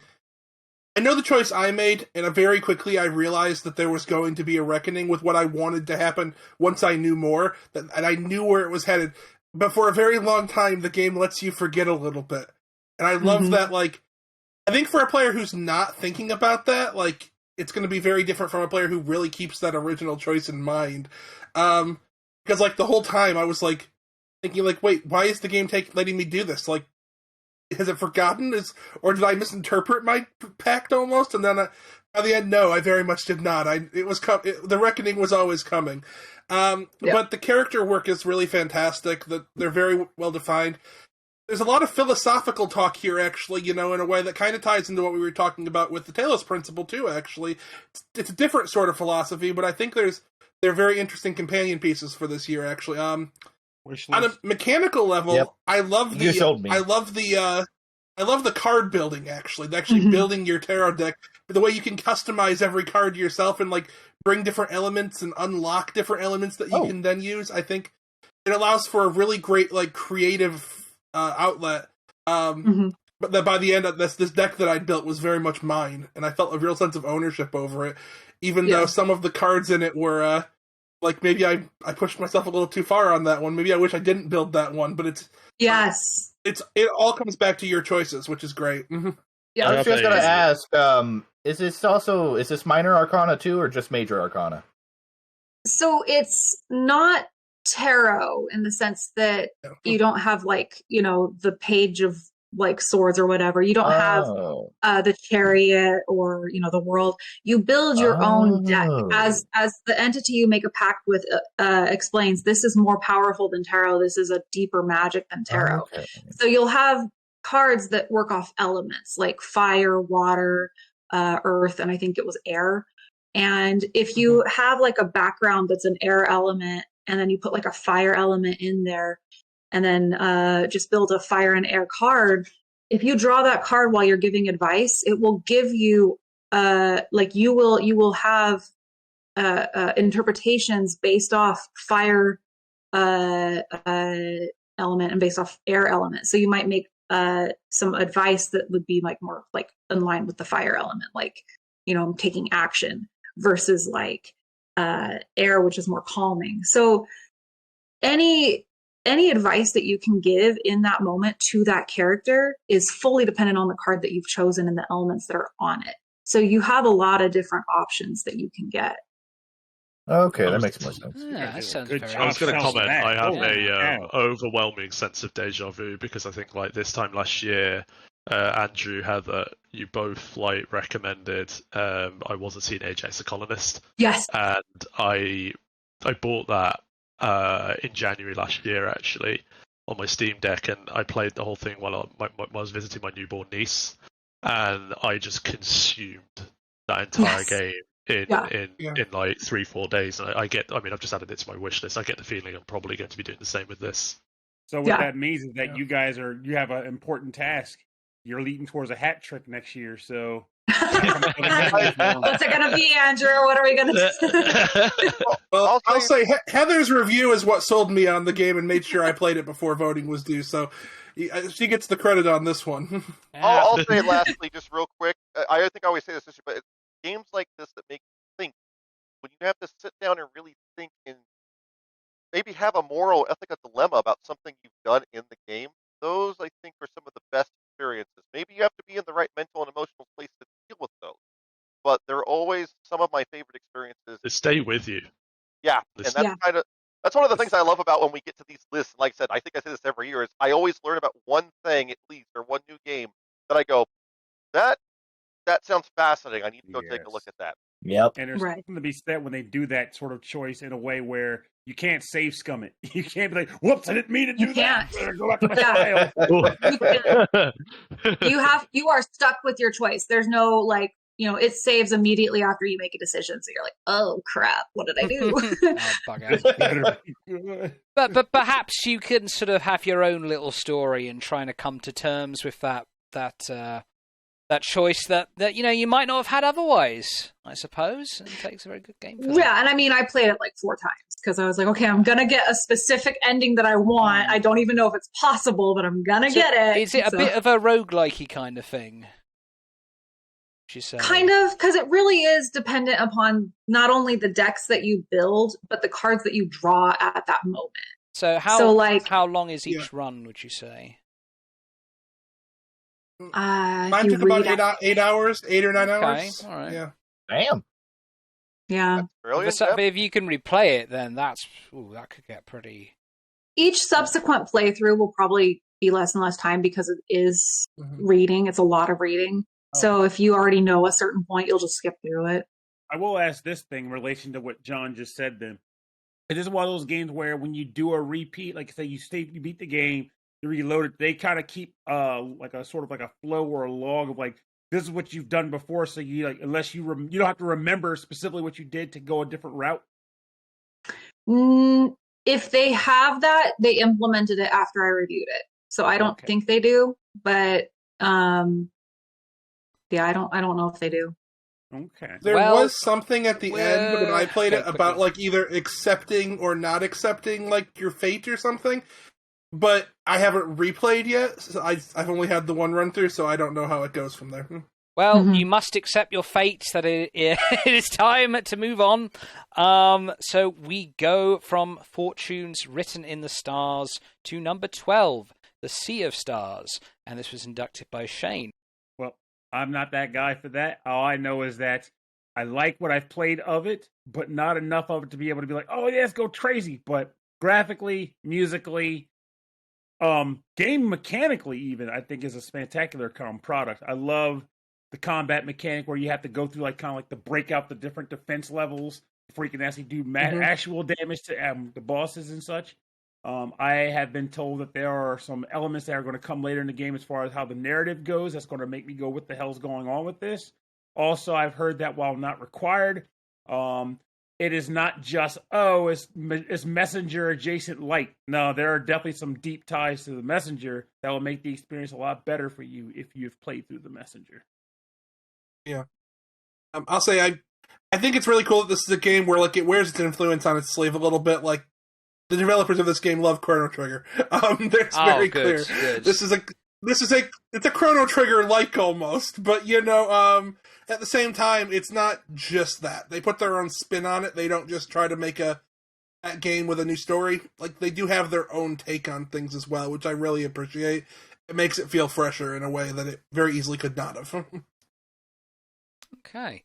Yeah, so I don't think we don't have too many other thoughts on this one. But read Shane's entry to to find out more. Anyway, moving on to number 11. It's Spider-Man 2, and this was inducted by James. I mean, what else is there to say? It's Spider-Man. I remember playing the first one, and it was just like, wow, this is like... So like the Arkham Asylum kind of games had kind of tapered a bit for me, but then I played this, it's like, oh wow, this is like everything I like about the Arkham Asylum games, except like I can swing from a web. Catching thieves just like flies, Oh god, you're going through the whole song, aren't you? Look out! Look out, here comes a Spider-Man. I mean, yeah, what can we say? Have any of you guys played this year? Yeah, I actually reviewed it for us, and I really enjoyed my time with Spider-Man 2. This comes after, this is technically the third game in this sort of series, because after Spider-Man there was Spider-Man Miles Morales, which actually I liked, which is probably still my favorite of the three, actually, because Miles was such a tight game. It's shorter, there's less to do, but everything there is good. Whereas I felt the first one was a bit bloated in some ways, even if the core of it was really strong. I think they do a good job here of melding the two, because here you can play both Peter and Miles, and after an early sequence, you can switch between them at any point. Most missions in the game you can actually do as either one, although some of the story missions and certain side quests you have to play as a specific one. The game, if you try to start it with the other character, will switch you. mechanically, it's fantastic. Like, you switch characters in like 2.5 seconds. It really uses the power of the PS5's SSD to make it a super smooth and transition. It's bigger. It's better in most ways. It's a really strong game for the most part. I do think it goes a little off the rails in the third act. I do think there are certain elements that they really needed to cut. Like, did anyone really like the Mary Jane segments in the first game? Like, where you have to do stealth? Like, you have this game where you feel like this super powerful person, and then you're just supposed to play a regular person. And for some reason, they're not exactly the same, but they basically brought those back again here when I didn't see any way that was happening, and every time they did, it, like, grinds the game to a halt. That said, though, when you're playing as Spider-Man and you're getting all these new powers and you're exploring this world, there are so many wonderful side stories. There are so many wonderful elements of the main story. There are missions that are as good as anything they've done in 3 of these entries. It's a fantastic game overall. Mary Jane mission. I got a feeling you're going to like it this time. No, not so much. The first time one of them came up in Spider-Man 2, I was shocked, honestly, because it doesn't come up super early. Like, in the first game, you play one in the first couple hours. Here, you're probably like 35% of the game, way through the game before the first one shows up. And I'm like, wait, they're doing this again?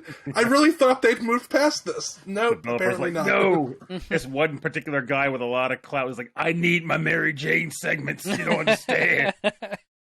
She's a great character in this game, which is the worst part. I like the character in the game.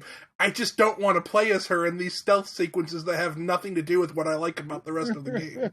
Sorry, love, I like you, but I don't want to be you. There we go. Okay. Oh, dear. Well, but still a game with a strong core, let's say. And, talking of games with strong cores, we have number 10, Cobalt Core, which was inducted by Josh. Okay, so anyone have any thoughts on Cobalt Core?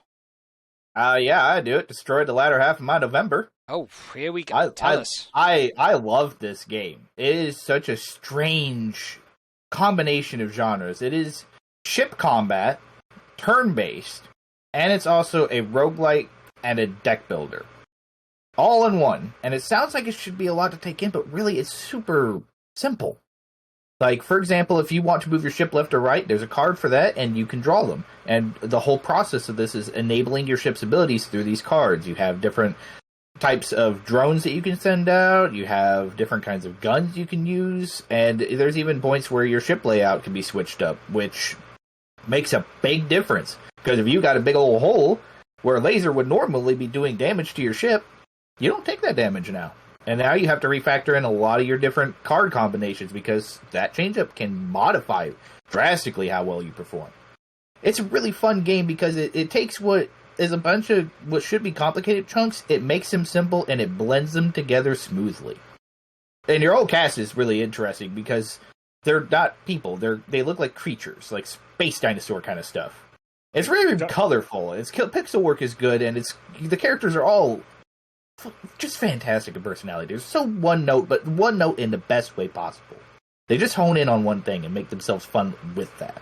And it's constantly through every run you're gonna see different character quirks, and you're also gonna come across some new crew members that can get their own different kinds of cards. So if you have somebody that's focused on moving, you might swap them out for somebody with more firepower, but also draws heat, which can damage your ship if it gets too hot. It makes you... It sounds like a lot. A little bit like FTL in that way. Yeah, sort of, in a way, yes. It's a lot of management of what's going on in your ship and how to react.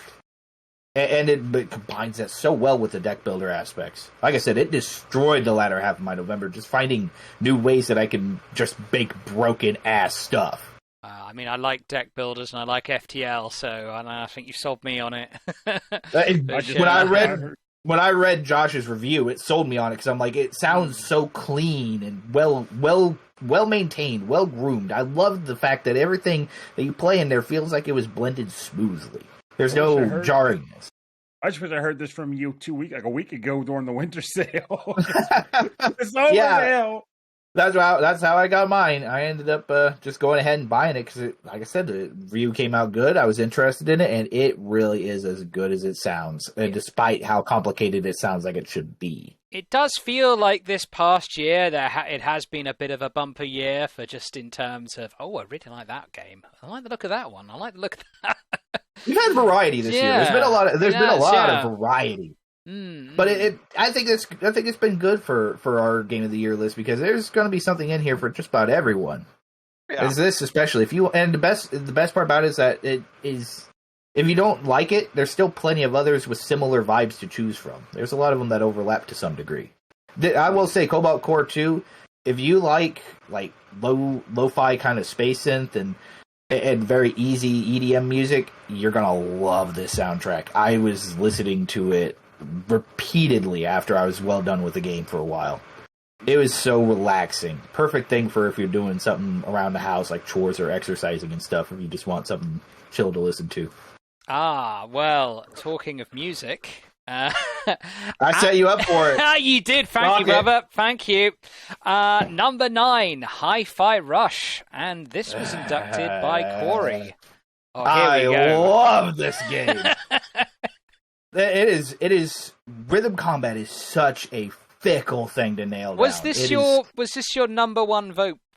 Yes, it was. It rocked my entire year. And the best part about it was it shadow dropped without a word said about it. It just appeared out of the blue. And this game is basically set the bar as high as you can for how to do rhythm combat. I'd argue that all action games are kind of rhythmic in nature. You find a lot of it's almost dancing while you're fighting. It is undeniable, but this game takes it up to 11. It shows how well you can flow in combat with how you rhythmically attack, defend. It almost builds a sequence for itself as you're playing. It will give it every move, every attack is timed to the beat. You play as Chai, who they never reveal why, but he has no control over one of his arms. He goes into a very shady corporation called Vandelay that decides, we're going to fix that up. We're going to get that better. And in the process of getting a new robotic arm, a stray iPod gets in the way and installs itself directly to his heart. So now he can hear the rhythm of the world. And also be labeled a defect because he didn't come out of the factory as Vandelay intended. So now they're on the hunt for him. And the only thing he has is this little, you've seen the trash collectors, the magnetic ones. Oh, yeah. That's all he's got. So what he does is he gets a whole bunch of junk on it and starts beating the hell out of people to the rhythm of the world. It's awesome. Everything in the world moves and pulses with the rhythm. Trees, paint on the wall, everything is bouncing to the beat. And it's all set to damn good music. Fantastic music. It is. It will get you in the groove. It really did for me anyways. But the thing to keep in mind here is that all of this is in a charming, cel-shaded world that the characters are just brimming with personality. The world's brimming with personality. This is a game of charm. It wants to grab your attention and not let go. And it does so well with the rhythmic combat, the flowy visuals, and the banging soundtrack. When they had the first boss fight, it was immediately set to 9 Inch Nails. Oh, wow. They just went hard from the get-go. Which song? 1 Million. Oh, right. They started off with 1 million for the first boss fight. And I was already hooked, this is my game. This is my game. This is what I do. This is what I've been pining for since No Straight Roads tempted me with this thought. Wow. That's a good game too. I have the limited edition of that sitting back there with 2 of the plushies from the series. Awesome. That's how much I love that series. So Hi-Fi Rush hit me hard. My favorite moment from the whole thing was, of course, everything being rock focused. It switched tracks to EDM immediately on the intro of one episode, and it played The Prodigy. And I lost my shit. I was untouchable. That was just the crowning moment of music, combat, awesomeness. I will never forget that. It wowed me from start to finish. Wow. I'll say I loved a lot of things about this game. The look is fantastic. The music is fantastic. The characters are great. I struggled to find the timing of the combat. And you can play the combat of this even if you're not hitting the rhythm very well. You can still fight and progress, but if you're not finding that, I think the game loses something, and I struggled to do so. I'm okay at rhythm games. Once upon a time, I had my moment of being pretty good at like Rock Band, Guitar Heroes, even DDR. Once upon a time, but it's been a while, and I just really struggled to find that timing, and that was the only thing that held me back from it. Overall, though, I still think it's a really cool game that everyone should absolutely check out if remotely interested. It is an acquired taste. It is a bit of an acquired taste to get used to that rhythm combat because it can demand a lot of you at once if you aren't keeping up with the tune. Go ahead, Pernell. I was going to just ask, like, is it not one of those games where they let you activate like a bit of a metronome at the bottom if you? Funny thing about that, and I'm going to tell a little story about that. But one of the characters that you have is a little cat. It's a robotic cat called 808, which I love that name. That is a clever name. And this little cat can turn to a little ball that follows you around, and it pulses to the beat. So you can have a visual cue and an audio cue telling you when to hit. Yeah, it does keep the player in mind for that. That's good, yeah, because that's where like when people like when you're just like I can't get the beat, like you want to utilize things like that to say, okay, if I can't catch the song, just look at this thing and get on beat with the ball, and eventually you'll just pick it up. Yep, and it helps tremendously whether you still got the training wheels on. There's no shame in using it. It helps a lot, and plus, I mean, 808's an adorable little cat that turns into a ball that basically a Beats pill, but a ball. Well, okay, so we go from Hi-Fi Rush to some low-tech music with number 8, Cassette Beasts. Man, I regret not having. There are a trio of music-esque games lined Yes, I know. Yeah. Isn't that funny, eh? It's funny. That's what I said earlier. Everybody ran away because I was going to go on a tirade for 2 hours It's straight. funny how the order is like 2 Mario games in a row, 3 music games. Yeah, that is interesting. But yeah, Maestro, take it away, Corey. I regret not having my cassettes up here because I actually do have a lot of game cassettes. But Cassette Beast is, I will admit, I have not played a creature collecting game since Diamond and Pearl dropped. I have not played any of them just because it's a series that is like, I got my kick out of it and I left. And then I saw Cassette Beast, and I just happened to get interested because I'm a music person. Everyone should know I'm a music person. I love music. I love tunes. I love all the tech behind it. I got several cassettes and cassette players downstairs. So when I saw Cassette Beast, I'm like, oh, what's this? And I checked it out, and the best way I can describe it is it's like a retro wave Pokemon almost. Whoa! It takes a lot of the colors and weirdness inspired from it, and takes everything and combines your creature catching to this cassette player that you have you basically have a Walkman that turns you into the monsters around this world, and some of them are wild. Like you have trash cans that look like Daleks. You have a whole bunch of little like traffic cone crabs. You have a fairy made out of stained glass, and they all have like weird elements to them that really changed up how the combat worked. Like adding in like you can have a type that's plastic, you have one that's glass, metal, and in some of the traditional ones, the status effects are wild in this game too. Yeah, they do weird stuff. Like if you try to attack a glass type with air, it resonates and it gives them 3 turns before that thing shatters and dies. It's like I would have never thought to use it like that, but that's awesome. You burn plastic. Yeah, and it makes it toxic because, melted plastic is freaking toxic. I would say, like, in relation to this game, so I do play a lot of monster taming games. Like, I'm in East Coast Pokemon League. I play Monster Sanctuary and a variety of other types out there over the years, and I continue to play them. And I felt like Cassette Beast was a massive breath of fresh air to that genre of game, because it gives you a pretty vibrant world to run around in. I like the characters in it. I like the variety of missions you get in the game. I like just feeling like this isn't just the typical rote Pokemon, hit a gym, do a thing, keep going. And you don't know what you're going to find. Yeah. And I like how the cassettes work as far as like, I think it's basically like a different coat of paint for TMs and such, but it's just so thematic how it's like your monsters that you become come from the cassettes. And you modify the moves by putting stickers on the cassettes. That just felt so thematically awesome to me. Yeah, and evolving them is remastering them. That is cool. And you can even get bootlegs that are shiny Pokemon.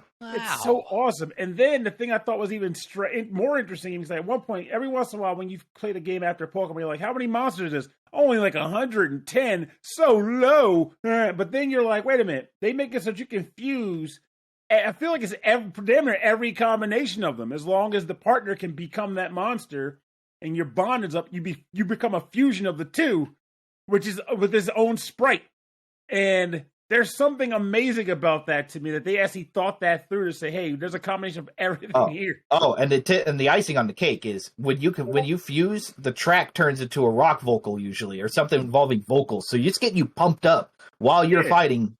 It knows its theme so goddamn well and exploits it to its fullest, and I love it for that. That was that breath of fresh air that I tasted the moment I stepped into that world.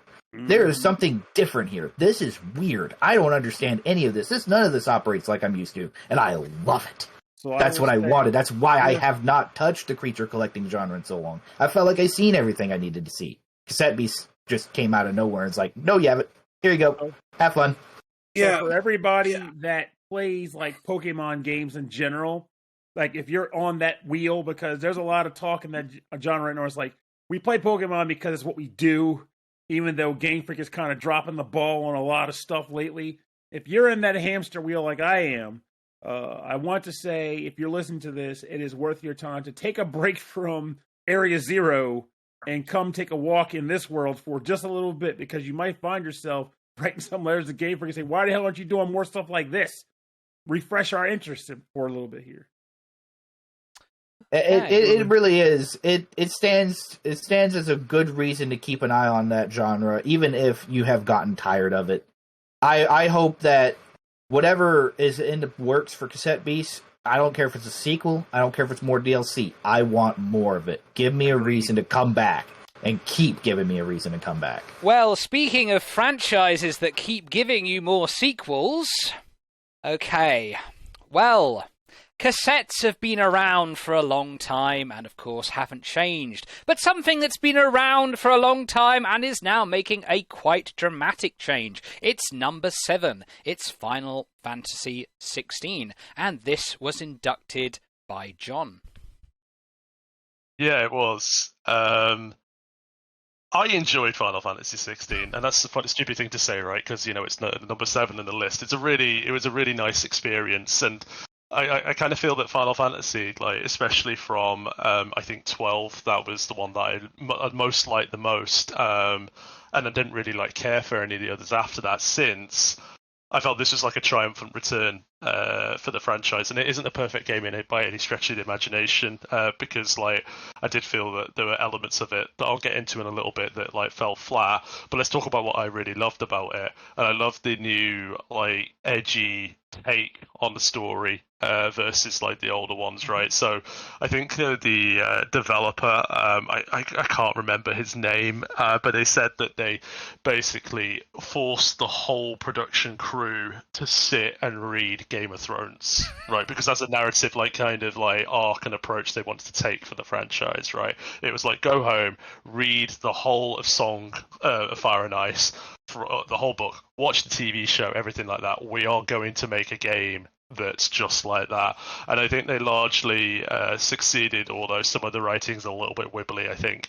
And you could tell it was one of those games immediately, because they dispensed with the niceties that are normally afforded to a Final Fantasy game, and literally within the first 5 minutes, one of the characters says cock, and then you get motorboat physics immediately after that as well. But one of the best things about that's not the best thing. One of the best things about Final Fantasy 16 is I loved the marketing for that game. And we were talking about marketing earlier on in the podcast about Starfield. My expectations for it was so incredibly low based on the marketing. It was almost non-existent, right? You had Yoshi P turning up and showing how the combat system was a lot like Devil May Cry, right? It was heavily inspired by Devil May Cry, and it was a lot of button combinations in order to achieve it. But they just released a demo to literally no fanfare at all, and then it was almost like COVID propagating all over the world. This demo started appearing on streams. It started appearing on websites. Friends of mine were like, have you played Final Fantasy 16? No, I haven't. Is it coming out? Yes, it's coming out. Like, if you tried a demo, I tried the demo, and like they curated the first 2 hours of the game, and I was instantly hooked. I knew immediately that like this was a game that I wanted to play, like, straight away. And the way they set it up with the backstabbery and the tragedy at the start, I just pre-ordered it straight away, and then I was playing it in 2 weeks afterwards. So masterful, I think, approach to storytelling. Where I think it kind of like fell short was the writing was a little bit wibbly. I think a little bit later on in the game, some of the characters felt a little bit like two-dimensional, and their motivations were a little bit clouded. But don't let you put that off. A lot of Final Fantasy purists didn't like the approach to the game and dispensing with, like, some of the elements of the traditional storytelling and the lack of turn-based combat.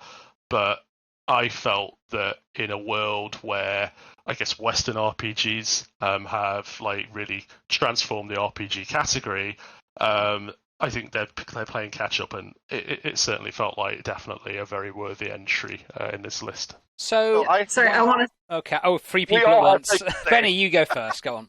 Okay, so I do want to say I was actually really excited to kind of play this game because I had the PS5, and in fact I played all 6 Pixel remasters this year in preparation to kind of get myself back into Final Fantasy. So I bought a copy, I put it in. I agree. From what I played, and it's just kind of the key point, I only played a bit of it, but I really liked the story. I couldn't get into the combat, and this is a me thing, but that's kind of where I'm going with this. So I know, for example, you have the accessories that will help you with the combat. I was playing, I think, on the normal difficulty, but it's, for me personally, this is where my question comes in, it was just really hard to wrap my head around timings and everything. Is this kind of like Soulsian-esque in that aspect where you really need to understand the enemy, the timing, and whatnot? Because this is kind of where I said I want to get back into this, but I want to understand what I'm doing wrong. Not especially. More, Go on. You have to understand your own powers that you can set. I think that it's more Devil May Cry than Souls.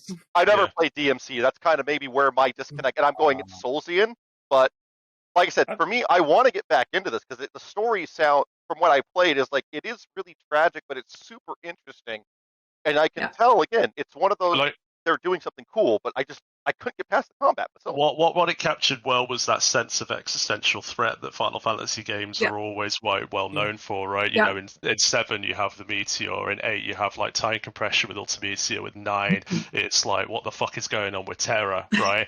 But like with this one, they do that well, right? And you have the existential threat of the crystals and the dominance, and like that's what I like about Final Fantasy games. It's melodramatic, right? And it was very melodramatic, and it was like Western RPGs meet JRPGs. They've got the grunting, they've got the hairstyles, they've got everything. The combat, I largely ignored it, right? I was just there for the experience, right? And that's the most divisive thing about the game, because there are purists about Final Fantasy that just love the combat, and I ignored it, right? I was just like, hey, I'm here for this. I'm here for the melodrama. I'm here for the plot. Right. I'll say, maybe I need to turn my difficulty down and equip those things, because to me, that's kind of where I got lost. But continue, please. Yeah. So that's what I would agree with is, I feel like everyone comes from Final Fantasy with maybe, I would just say the best Final Fantasy is your first Final Fantasy, or it's the one that is your favorite Final Fantasy, because they're all so dramatically different. For me, my boilerplate will always be 10. And what I loved about 10 was not only the existential, threats, right? Like you're saying with all these other ones. In 10, it was Sin who was coming, and you had to go and get each Aeon. What I loved about that was how they tied the Aeons into importance, or the summonings, whatever. They tied them into the story and made them integral to the story, and they made them important. And they gave you a goal. It was like, you have to go on a pilgrimage. That's what 16 did in a sense. Yeah. You had to go, and the summonings were tied in, and they were very important. And I feel like when you do that in a Final Fantasy, when you actually make those important, and they're not just some thing that you can do, they're important and they're integral to the story, you're going to have a winner. And that's what I banked on. I bought each iteration of the game. I bought the collector's edition from Square Enix. I bought collector's edition from GameStop. I bought a regular edition so I could just keep it. I bought a PS5 for this game. And while I didn't love some of the dominoes that they set up in the beginning, I was like, oh my God, I love where this is going. Yeah. And then they fell, and you're like, they did not fall where I thought they would. Like, so that was a little disappointing. But the summonings being super integral, and then turning the crystals, flipping it on their head, and we're not collecting them and trying to restore power. We're literally trying to dismantle it. Yeah. Wow, they really changed it up. I commend, like, maybe it wasn't everyone's favorite, but man, do I commend them for trying to inject a breath of fresh air into this. And Sid was hot. Sid was really hot. Yeah, he really was, wasn't he? Point He really was. Very much so. Such a dude. I struggled. I was like, oh no, he's not supposed to be on. Quick question from Panel. I was not expecting that. I was not expecting that at all. That really surprised me. Two quick things. If you liked that, if you haven't played it, I recommend Bravely Default, at least for the first half of the game, because I feel like you'll appreciate what that game does if you like what you just described there.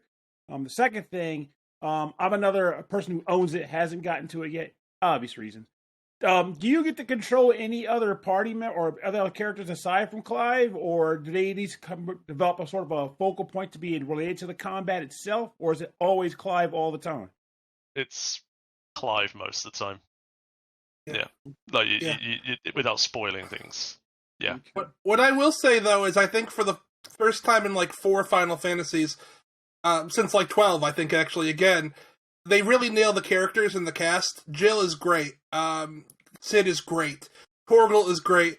Some of those characters don't get treated as well as I would like, especially in the second half of the game. It's a game I think starts a lot stronger than it ends. And I think it's an interesting coincidence that a lot of the characters I did not like how they ended up treated were women, which I think is a whole other discussion to happen. But that said, I really did enjoy my time with the game. I think it's the characters carry it through. And away from characters, I just really wanted to appreciate as well the set pieces and the music as well. In particular, the fights, against like the dominants. Holy shit! Like they're just absolutely unreal. Like I think that the Bahamut fight, I just don't know what to fucking look at. Yeah. There's just so much going on. Like they're almost too much, but they're great. My wife is not into. She's into games. She likes them. This is the first Final Fantasy game that she was just like absolutely fucking gripped. She was just like, "You have to complete this game, and I have to sit and watch you." I know we got to move on, but hang on. Sorry, Benny. I have to say something. Okay, so Heather mentioned the best Final Fantasy game is your first one, and I'm not sure I agree. But coincidentally, my first game was Final Fantasy VII, and it's the best game ever. Mine was 1, and it is not the best. Mine was 10, anyway, and that's better. But yeah. In your opinion, but anyway, the reason why it's my favorite, I think, it's just this perfect mix of sort of light and shade. It's this, oh yes, you're in this dystopian Midgar. Oh, but then you're kind of cross-dressing or doing squats or going to a brothel or something like that. It always knows how to kind of do the light and shade. So you're always feeling like a bit of hope mixed in with sort of the tragedy. And the thing with 15, I felt it was just like kind of a load of beautiful boys going on holiday for the first half, and the second half is bloody miserable. So with the whole Game of Thrones aspect that they're going for, does it have a good mix of light and shade, or is it all kind of like dark and serious and doom? What do you think? There is a little bit of levity in it, like a little. It's not as well written as another entry in the Game of the Year list that is probably one of the best written games of all time. But it has the writing is okay, it's serviceable, and you get the usual like JRPG like levity of like silly little fetch quests that. They do mix it, but I'm not sure I agree with your point about like there being some shades of like levity versus like existential threat. I actually think Final Fantasy is at its best when you're facing down an existential threat, and like it's all pitted against you, and you're the one has to go and solve So it. what is That's it? what No, Phoenix hang on, did. hang on, no, hang on. Me and John have got to argue here about this. I agree with right. it. I agree with Yeah, it. I want to hear it. So what I got to say is that I agree that it's important, that looming existential threat, but why do you want to save the world? Because the world is so full of beautiful, fun things and people because that you I want like to be the hero. and care. Well, you're weird No, then. hold on. I would have No. saved that. Yeah. 16 It is 16 weird. is really good. 16 is really good at finding very small moments in the midst of chaos and crisis and showing you that that's what's worth saving. There are beautiful Yeah. things here. There are some orphans that you find and you want to build a better future for them. You grow a tree in memory of someone who you really cared about. There are moments that you're like, this is what matters to me right now. Why am I doing this? You keep on asking yourself and you're like, I'm doing it for this fucking tree. Okay. I'm doing it for these kids. I'm doing it for my dog. Your companions Yeah. as well. Like, and You that's the find thing. that light. Yeah. Also, to Well- summarize that, sometimes you need to find something to care about in the darkness. You need to find that Yes. small bit of light. And Yeah. despite the little bit I played, I can say I do see that in the game. But I want to backtrack to one quick thing, and then I will shut up. But yeah, sorry. But going back to the combats with I forget the term, but basically the summons. The first one you see earlier in the game, Phoenix versus I forget who it Ifrit. was. Ifrit. That is a complete combat shift. And when I was talking about the combat, that was one of the things I was super impressed with because I could understand what the hell was going on, and Mate, it felt super cool and supernatural. It is It was the well tip done. of the fucking iceberg. Yeah. Right. Just wait That's till you like- get that it's just- Titan yeah. fight. Well, oh The my lord! Titan fight. All three Well, phases of I that have fight to- are I have absolutely to- out of this world. I have to drive this ship into the iceberg here and end this. Oh, fantastic. So we can move on, I'm afraid. Stand it. I'm done. Just play it. Just play it. It So- might not be your favorite, but it's worth it. I'll Just give play it another shot. Okay, if there are those little moments of light amidst the darkness, then I will give it a go. Right. Okay. So, moving on. Some might say my opinions are inside this. It's number 6. It's a Cocoon, and we have this inducted by Andrew. Yeah, coming into this year, a lot of the games that have made this list were at least on our radar. Like we've talked about, whether it's Final Fantasy 16 or even something like Starfield that's lower down the list that I loved. We all knew those games were coming. Even people who try to stay off the radar knew them. I didn't have a clue what Cocoon was. I hadn't even heard of Cocoon until like a week before it came out. Once I dug into it, I mean, okay, the pedigree was there. If I'd been paying more attention, maybe I would have done a little more because it's from people who worked on Inside and Limbo and some, of the more interesting puzzle platformers, side-scrollers over the last couple decades. But it still kind of knocked me off my feet a little bit. Cocoon is a game where you are exploring a lost civilization.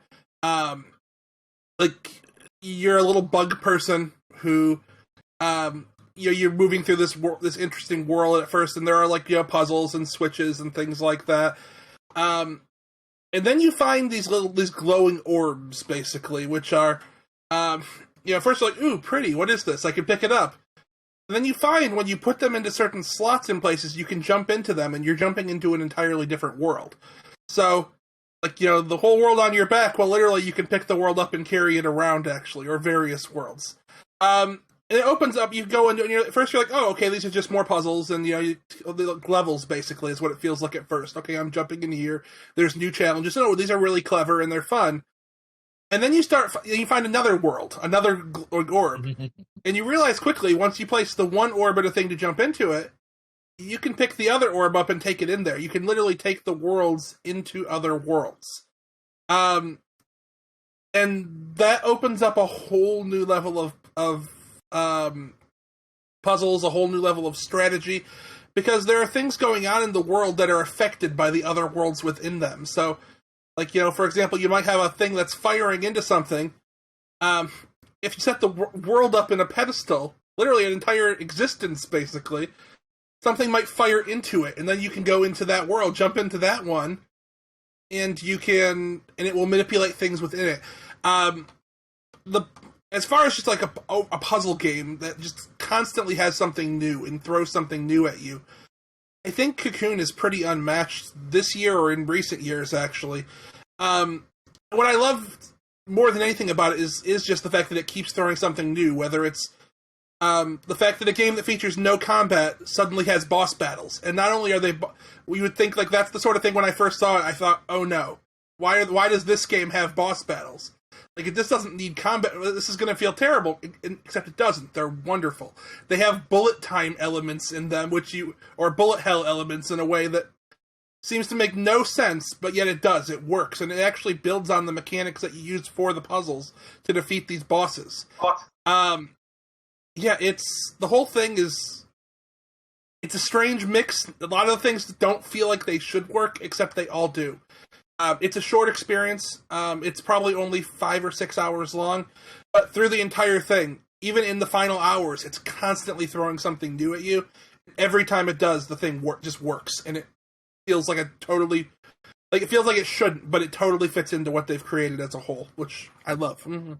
And I'll say the environments are immaculate. I mean, they are just beautiful. From fleshy worlds to organic, sleek structures. It's all very flowing and easy on the eyes. I will say the layering for the puzzles is enrapturing. How you can go so far into these worlds and have so many different mechanics just playing with different layers. It's a game that has a puzzle mechanic that loves refining itself. It just keeps refining itself. Mm-hmm. I was just drawn in when I got it on my Series X and just decided to try it out on a whim on Game Pass, and it is a very interesting kind of puzzle game. Mm-hmm. Yeah, I don't think there's anything like it. Wish listed. Yeah, it's worth it. It's kind of weird because there's no NPCs, no voices, no nothing. It is 100% visual storytelling, but it's so alien and foreign that you keep thinking, what the hell is it doing? What is that? And then it's either a puzzle mechanic or it flies off to God knows where, and you're like, I guess I'll never know. I don't need to know. It's still fascinating. And that's what it loves leaving you with, this sense of wonderment, just watching these worlds and worlds and worlds just turn on their own devices. Mm-hmm. Mm-hmm.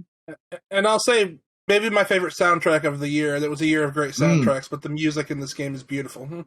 Very subtle, but still really flowing with the environment. Yeah. Would you say that there's any music that kind of makes you cry a bit? You know, it's not the most emotional game in the world. It's just very moving, atmospheric, more of a style. But that said, there are some moments later on when you find parts of the civilization, and if you think them a little bit through because of the visual storytelling, you can kind of at least get some ideas about what might have happened to this civilization that was here before, which are really they're interesting, and the music really does play into those moments well. Well, if you had said, hypothetically, if you had said there was music that made you cry, that would have been a good segue into number 5, The Legend of Zelda, Tears of the Kingdom. Let's see what you did there. You sent Benny away. Oh, there we go. Divisive thoughts on this one. Even Benny actually had to leave. Interesting facts about this game. Actually, the trailer was supposed to be released. The second trailer, I think, because they announced it a few years ago, was supposed to be released the day before my wedding. Right, I got married last year, and it got pulled. And do you guys know why it got pulled? I remember. Married, of course. yeah, exactly. It's another British thing. Exactly. Because Nintendo felt that the kingdom was crying because our beloved queen had died. Oh, yeah, I remember Queenie. this now. Yeah. But I suppose, talking of tears and music, I think tears is actually kind of a relevant theme for this game. Not that it brought me to tears or anything like that. It's more that I feel like it's a victim of its own success. Yeah. The first game was a masterpiece, a magnificent romp through an entirely fundamentally re-realized Hyrule and it really shook up like the open world franchise. And like, I'm not saying that Tears of the Kingdom wasn't a bad game and isn't a bad game, because I thoroughly enjoyed it, and it's actually probably one of the most important games I played last year. You know, a bit like Benny, I had something happen to me last year, and video games have an amazing like power to heal people, I think. And this is one of the games that really helped on my journey to healing last year. But putting my critic hat on, it did feel not like a evolution. Sorry, not a revolution. It was more like an evolution of the established formula that Breath of the Wild kind of introduced. But one thing it did really well was it was a sandbox that built on a sandbox that already existed, and it gave people freedom in a way that they've never really had in a video game before. And I'm not quite sure when they built this game, the Nintendo fully realized what would happen when you gave people the keys to this sandbox. So I'm talking about like Fuse and Ultra Hand, right? The two like core gameplay mechanics in Zelda. And for those that are listening, those are the things that allow you to build stuff in Tears of the Kingdom. And some of the things that people created were just absolutely mind blowing. Like from like mechs, exactly, having full on mech battles to like, you know, do battle with the bosses in the game. There were like people who were actual engineers that use the gravity and physics in the game to build like fully realized like windmills or structural like, you know, engineering pieces to fulfill like, you know, purposes. And then there was just like people like me that like got the Karoks and stuck rockets on them and then fired them into the stratosphere because they drove me mad. But it is a magnificent game. I don't think it deserved to win Game of the Year. I think it deserved what place it is, you know, here at number 5, because it didn't offer anything new that other titles above it have kind of offered. Well, I will say that I think it does offer something new in the building. Obviously, that's a whole new element, a way that's very different from Breath of the Wild. But Breath of the Wild is one of my 5 favorite games ever. It's my favorite game of the last decade.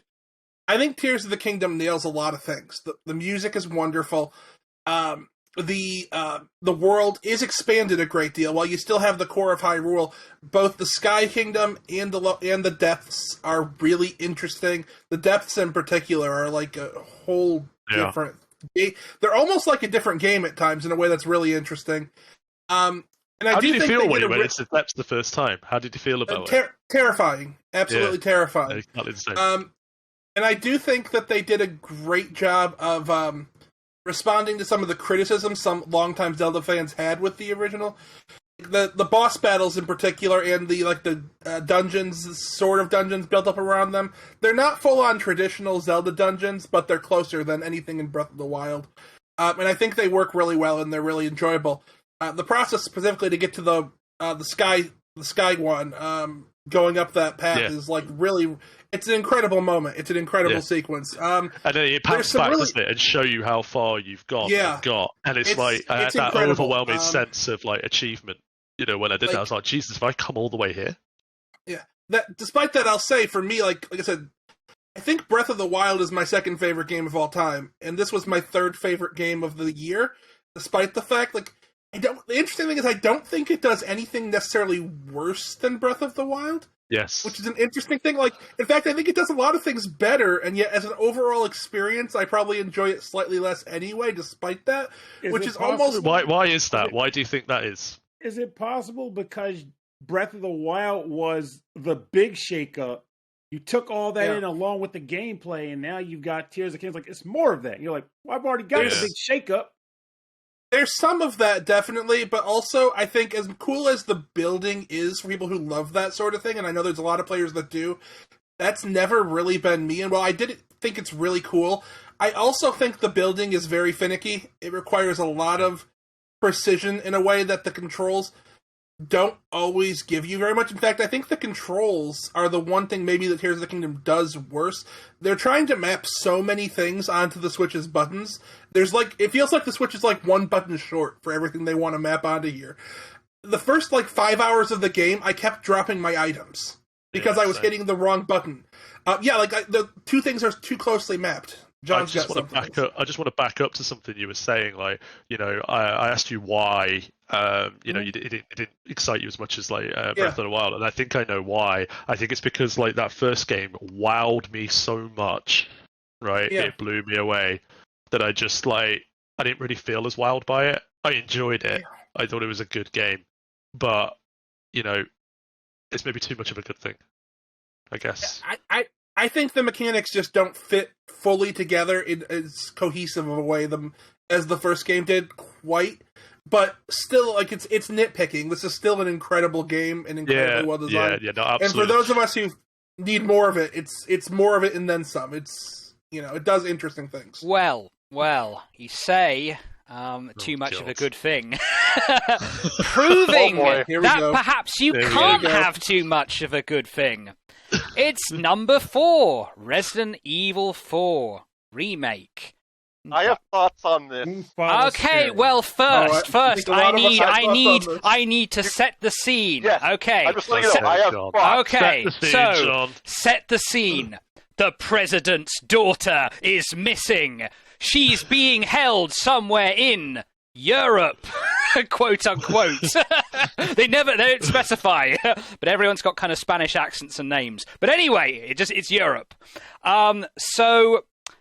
Only a male model can save her. A male model with magnificent bangs, Leon Kennedy. And the villains are very, very camp. And it is also one of the best games ever. Now imagine somebody tried to remake Citizen Kane. Somebody tried to remake Casablanca. And you'd say, you fools, you can't improve upon that. But then imagine somehow they managed it. And you're just like, ugh. That is the way. Just imagine another actor saying, here's looking at you, kid. And it just being somehow better than the original. That is what this game was to me. I just think it's such an amazing achievement that they took this 20-year-old game, but they somehow just took it to the next level. Even better, more zombie shooting fun than ever before. Everything that was good about the original, they just added even more. The target shooting is so good. There's fishing. There's just everything you could possibly... It's kind of like an open world game, but just enough. Not so much that it gets you. Go on, John. Tell me how I'm putting wrong. my stake in the ground right now. Okay, come on. Give it to me. It's a disgrace that this is number 4 on our list. It's a disgrace. I'll tell you why. Hang on. Okay. Hang on. Sorry, Pernell. We have to have this out now. No, I agree. I'm in the same target with this statement. I get what you guys are saying. Because Resident Evil 4 is one of the best games ever made, and I acknowledge that. Yeah. I strictly would not vote for this because I didn't want to give it to a remake of a game that's already gotten to do. Hold on, wait. Disgraceful. I want to jump in because I have a rant about this that I think will help. Okay. Okay, so here, I swear to Nep here, on my wall, I have a point to this. Okay. I am so tired of seeing Resident Evil 4 on everything it gets ported to. It is one of the most milk games Capcom has ever made. It's on every damn system. However, and I'm not a Resident Evil fan. I honestly just know enough about it from the lore and from watching some speedruns. But what I will say is, however, when I learned this was at least they were doing a remake, I went, okay, the remake team has done 2 and 3. This makes sense. Why haven't they done Code Veronica? I don't know, but that better be coming. Don't worry. But the thing is, I did watch a speedrun of this and even looked at a wiki when it came out. I do think there's enough differences that they made to the game that it's not just a straight port. Now, that's very divisive, but I do think it's one of those things that you can consider at least enough of a newer thing, much sort of like 2 and 3 got updated, that I think it can be.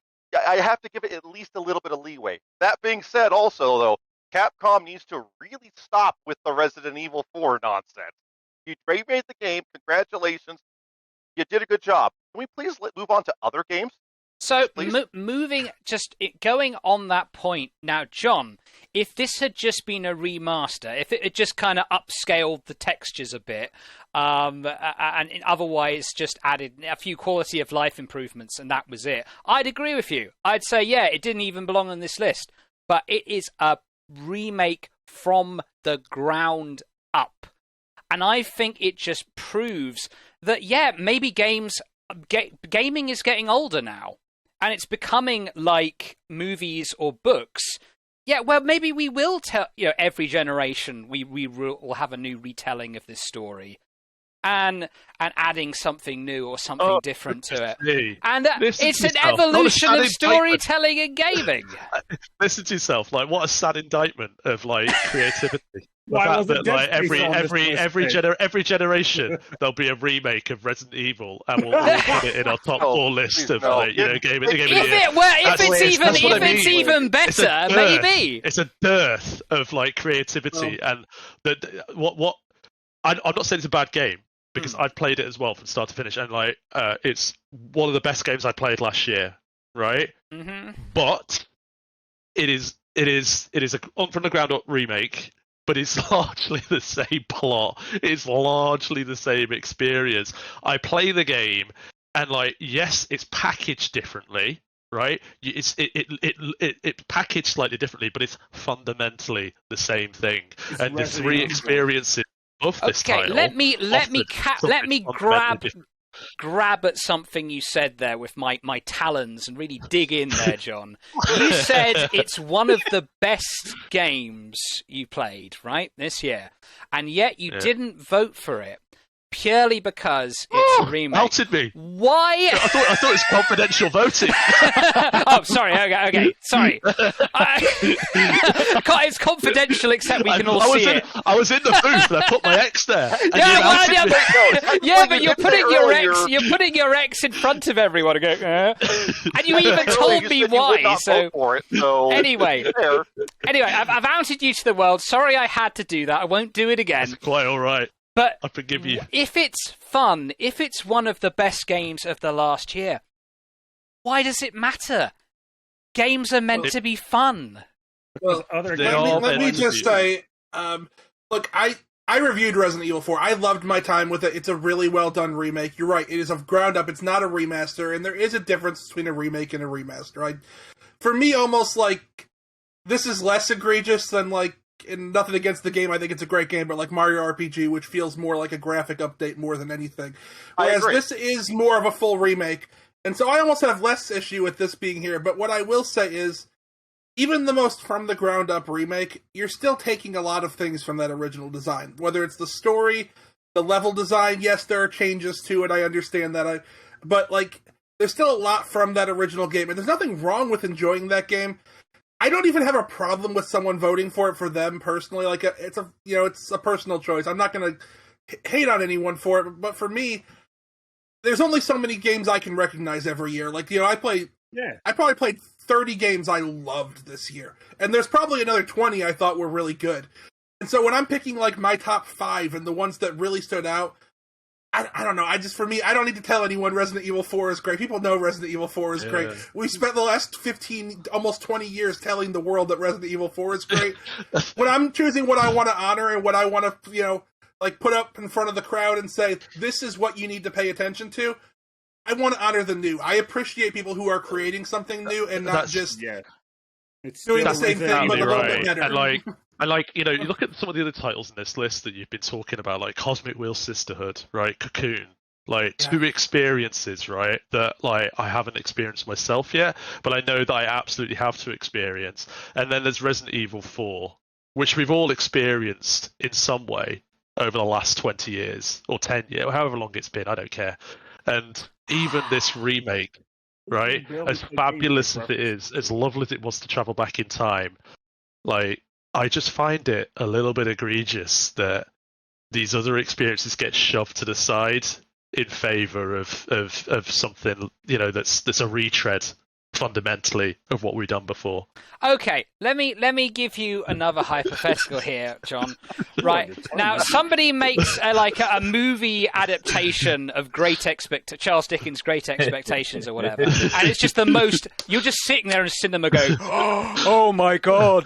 But then you think, yeah, but the story's been done before. It basically follows what it says in the novel. You know, it's the same story.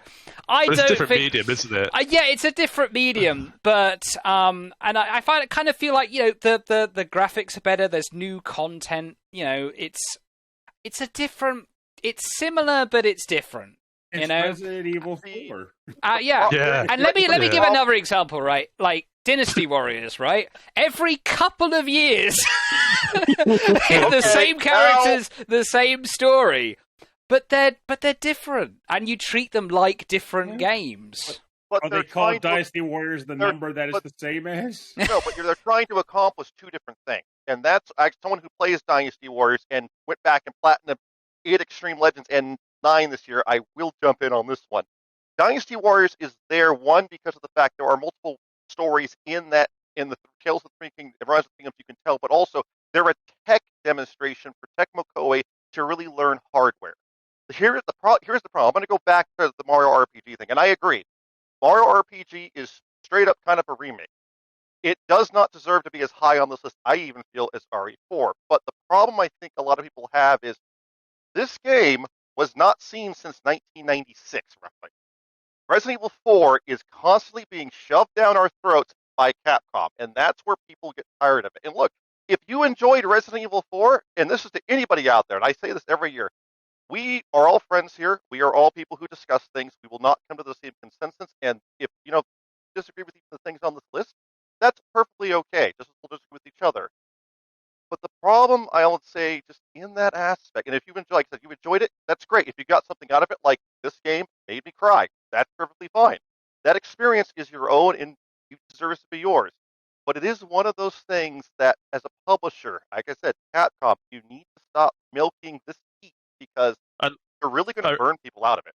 I really want to emphasize, I'm not shitting on this game in the slightest because I thought it was amazing. This is like super personal, but my wife and I lost our baby last year, just before this game, and we had not laughed. We'd done nothing but cry, right? And for like 3 weeks afterwards, 4 weeks afterwards, we played Resident Evil 4 together, and it's the first time we laughed. And, you know, it was such an important game for me, like, personally, you know, because of that. Yeah, I can't believe I just said that. Yeah. Well, that's all right. I fought depression with Mario RPG, so I'm right there with you. Sometimes, like, jeez, I'm so sorry for your loss, though. Thank you. Thankfully she's pregnant again. So, congratulations! Thank you. Yeah. Thank you. We're expecting, like, she should be due in July. Well, but tough year. Yeah, and I think that just to talk about, like, in the last, like, I think about roughly 18 odd years since, you know, Resident Evil 4 was released. Like, I was just started uni, and like I had my whole life ahead of me, and just so many more people were in my life that aren't here anymore. And it's like playing it again, but sort of with the same love and respect for the original material, enjoying it just as much, being brought. I know it's a time machine, but sometimes it's nice to have a time machine, you know? And all that really matters to me is it did bring back that warmth and familiarity and that happiness and that fun that it did back in 2005. And to me, I think really that's what games are for. To bring joy and warmth and happiness into our lives. And it did that. And that's why it's my personal game of the year. I think it deserves higher. But I understand. You've all made your points, and I understand now. I see your point of view. Fair enough. If only... That's why we're all friends. Yeah, that's why we're all friends. But I wish if only Francis hadn't lost his If only you'd have Francis, really awesome. No, if we only, didn't have if any only, conversation. if only Francis hadn't lost his headset, then he'd be here and he'd be backing me up. But I've had to fight on my own. But anyway, speaking of one man who must fight against incredible odds. One man who's a writer who has to fight against incredible odds. We have number 3. It's Alan Wake 2. And that was inducted by Shane. So, what are people's thoughts on Alan Wake 2? Yeah, I played this game, and it was a toss-up between this one and the Game of the Year for me to win Game of the Year. It was fucking epic. It was a long time in the making, this game, actually, 13 years I think it took for Remedy to actually go back and revisit Alan Wake, and what a triumphant return to that franchise, really. And you almost felt like it wasn't just like Remedy doing a good game, this was Remedy showing off how quirky, interesting, and great their confusing, storytelling is, and how they interwove that, into the Remedy connected universe with Control, as well. Yeah. I massively enjoyed it. There's a surprise in it that I can't say, I won't say, but it had my jaw on the ground when I experienced it. It was probably one of the most surprising and exhilarating video game moments I've ever had in my life. For sure. It's great, and from that perspective, I think the presentation across the board, Alan Wake 2 is the game of the year. The way it, from a presentation standpoint, the way it presents its story, the way it tells it visually, but not just visually, the way it melds different types of media together in a way is fascinating, and it's inventive, and it takes a studio with a lot of audacious, daring levels of audaciousness to go there and to try this, and it could have easily failed, but it doesn't. It's sensational.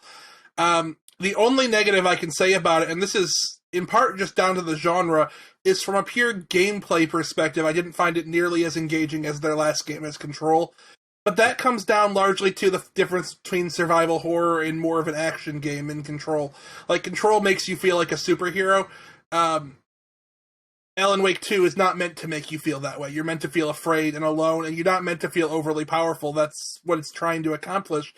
But on a moment-to-moment basis, it doesn't quite pull me in just as well as Control did, which was my game of the year when it came out. But it's still sensational, and honestly, anyone who remotely likes survival horror, or even just storytelling in games, really should play this game. And I think this game's a great example of what happens when some guy's got a wacky, crazy vision, and I guess the executives board or whatever, they just kind of leave their creatives to it. The creatives go on and deliver, and some of the stuff in the game is just outrageous, but the whole team kind of went along with it and went along and delivered it, and it's just remarkably earnest and creative, I think, to be honest with you. Yeah. It's kind of a miracle of a game in some ways that this came out the way it did, after all these years. It's unbelievable. I never would have expected it. How long has it been since the first Alan Wake now? 13 years. 13, that's a long time. 2010. Yeah. It even more impressively, I think it's great that they made it so you don't really need to have played the original, which was a smart move, considering how long it's been. It certainly benefits from players who have played the original. It also benefits a lot if you've played Control. But that said, it does a really good job in the opening, setting things up in a way that if this is your first time stepping into the Remedyverse or into Alan Wake, you're not going to be lost. You're going to know exactly what's going on. You're going to be able to jump right in. What did you guys think of the dual protagonists? Someone who played the game. I thought it was done well. At first, it kind of threw me off how it started out with me where the hell is Alan? That's what I'm here for. And then once they finally weaved him in and they worked with it in that dual tandem narrative, it was great. Saga's a fantastic character. She's complex. She has a really interesting narrative. The way her world is unraveling around her, and she has to try to put it back together. Her powers, I actually think, like her mind place, I think is almost more interesting than Alan's writer's room, which I think is really helpful. The way her powers impact the game. Yeah, honestly, like as much as I liked Alan's sections of the games, and some of the more interesting storytelling is there, but at the same time, I found Saga's personal story a lot more affecting, and it was more the part that really kept me coming back. Can I just quickly just come in with something like so I liked Alan Wake a lot more than I liked Control. I think the reason is that like in Alan Wake, you kind of got to see him just living his daily life a bit more and interacting with his kind of community. And I liked that. I think it was a cop who kept sort of calling him different writers. It was like, hey there, Bret Easton Ellis. Or, hey there, Richard Faulkner, or whatever. It just, that made me laugh so much. It kind of grounded that game for me. Whereas with Control, it was just kind of like you were just straight into that office and shooting people, you know? And it's like, does Alan Wake have bit more of... does Alan Wake 2 have a bit more of the character building, you know, like the first one did? Yes, it has bits absolutely. Of it for sure. It definitely does. Only thing you'll love this game. Oh, good. Only thing I wanted to say about Alan Wake 2, because I voted for it, though, it was like I wanted to give some other games more oomph, but in a world where I've been anticipating Alan Wake 2 for a ridiculously long time, like a lot of people played the first, but in a world where I generally get tired and want to fall asleep at like midnight or 1 a.m. now because life has just been draining, I put this game in just to see what the opening was like, and I played till 6 in the morning. So to me, that did everything to say, yeah, this game deserves its spot because no other game this year pulled that off for me. Even the ones I voted for higher. This was the one that was like, yes, this did exactly what I wanted. Yeah, it was super engrossing. Like, and I stayed up so late, like, just to see what happened. Like, you know, that was the thing. It was like each episode would end, because the story is told like in episodes, right? That's the key thing to listen to for listeners. Is Saga has like a series of episodes, and Alan has a series of episodes, and you can play them interchangeably. You know, there's no set order, you know, between the two of them, except for the top and tail, where you have to play it in a linear kind of way. But I just could not stop. And that was problematic, you know, because going to work was a problem, you know, having spent all night playing the fucking thing. But brilliant game. Well, while we still have a little bit of air, we must delve deeper into this list. With number 2, it's Dave the Diver. I lost my entire first half of December because of that game. So much I have to say about this. All right, hit me. Okay, so first I want to say, like, Dave the Diver, you know, just in a nutshell, is 2 parts undersea exploration where you capture fish, 1 part sushi restaurant where you take those fish that you caught and you use them in your restaurant and you serve it to customers and everything. This is actually based off, so this is from a Korean studio, and it is based off the premise of Haenyeo. They are women who dive, they do this. They dive in the sea during the day and, you know, they get the fish and then they serve it to their customers at night. The producer of the game actually went to Jeju Island, which is like a tourist area in Korea, a really nice area, and had this experience and went, oh, that's a game. So it's really Korean cultural. The Haenyeo themselves are actually protected in UNESCO heritage. It's like a huge cultural thing. To see Korean culture in a game, which, you know, is so, usually video games is so heavily dominated by like the US or Japan. Like, you see a lot of narratives from these 2 countries. To see something that was Korean, with my husband and his family being Korean, I was just like, this is incredible. Like, this is really showcasing this section of the culture. And it made it so goddamn fun. Like, I was like, yeah, I'm going to preview this game. I wrote the preview and the review. I was like, I'm just going to play this, maybe a few hours. I woke up like what Andrew was saying with Fallout, where he played it for 3 days, 60 hours in that time. That was me with Dave the Diver. I did everything I could in that early access. Once it fully released, I did everything I could. I would wake up, play this game, go to bed. Wake up, play this game, go to bed. There's so much to do because you go and it's a roguelite. So you go in and you don't know what ocean you're going to run into. It's every ocean you jump into is different because it's this mysterious blue hole that's opened up and it changes every time. And so you go in and you catch fish. You have a certain weight limit. You can only catch so many fish. You always have an oxygen limit. You have to find oxygen underneath the water, like in little like discarded oxygen tanks from other dives. And you just try to get as much fish as you can. If you run out of air before you come up, you will lose everything except maybe one item. And then you kind of you have a second run that day where you're like, okay, do I play it safe? That way I can have enough fish. Or do I try to risk it again and explore, like, what is that curious, like, ruin down there? What is this over here? There's boss battles. There's an ancient civilization down there that you uncover. There's sneaking, like, stealth aspects. There's farming. There's fishing. There's the restaurant management. You have to pay your people. You have to, like, there's just so much. There's even a rhythm game in it where you have to do, like, I don't know if you've seen K-pop concerts where there's everything in this game. It is The so characters intense. are goofy. All of them are And goofy to some all degree. fun. They're fun characters. You have like the anime The guy weapon who- creator's an absolute weeb, and it's hilarious. Such a weeb. But he's so fun. He's like he just is. like when he It does is his so little like, harmless. the god touch with his like it's so I loved fun. it. And the then the Ash guy cutting up the Ketchum's in sushi is there. hilarious. The guy Yeah. cutting up the sushi, those little videos they do are priceless. I love it. Everyone's a caricature, but they're like a good caricature. Like They're you love harmless. them. They're fun. They want you to know Yeah. we're having fun here. Yeah, think it's this right, is the game that's like this. These people get what video games are supposed to be. They're just supposed to be endless fun.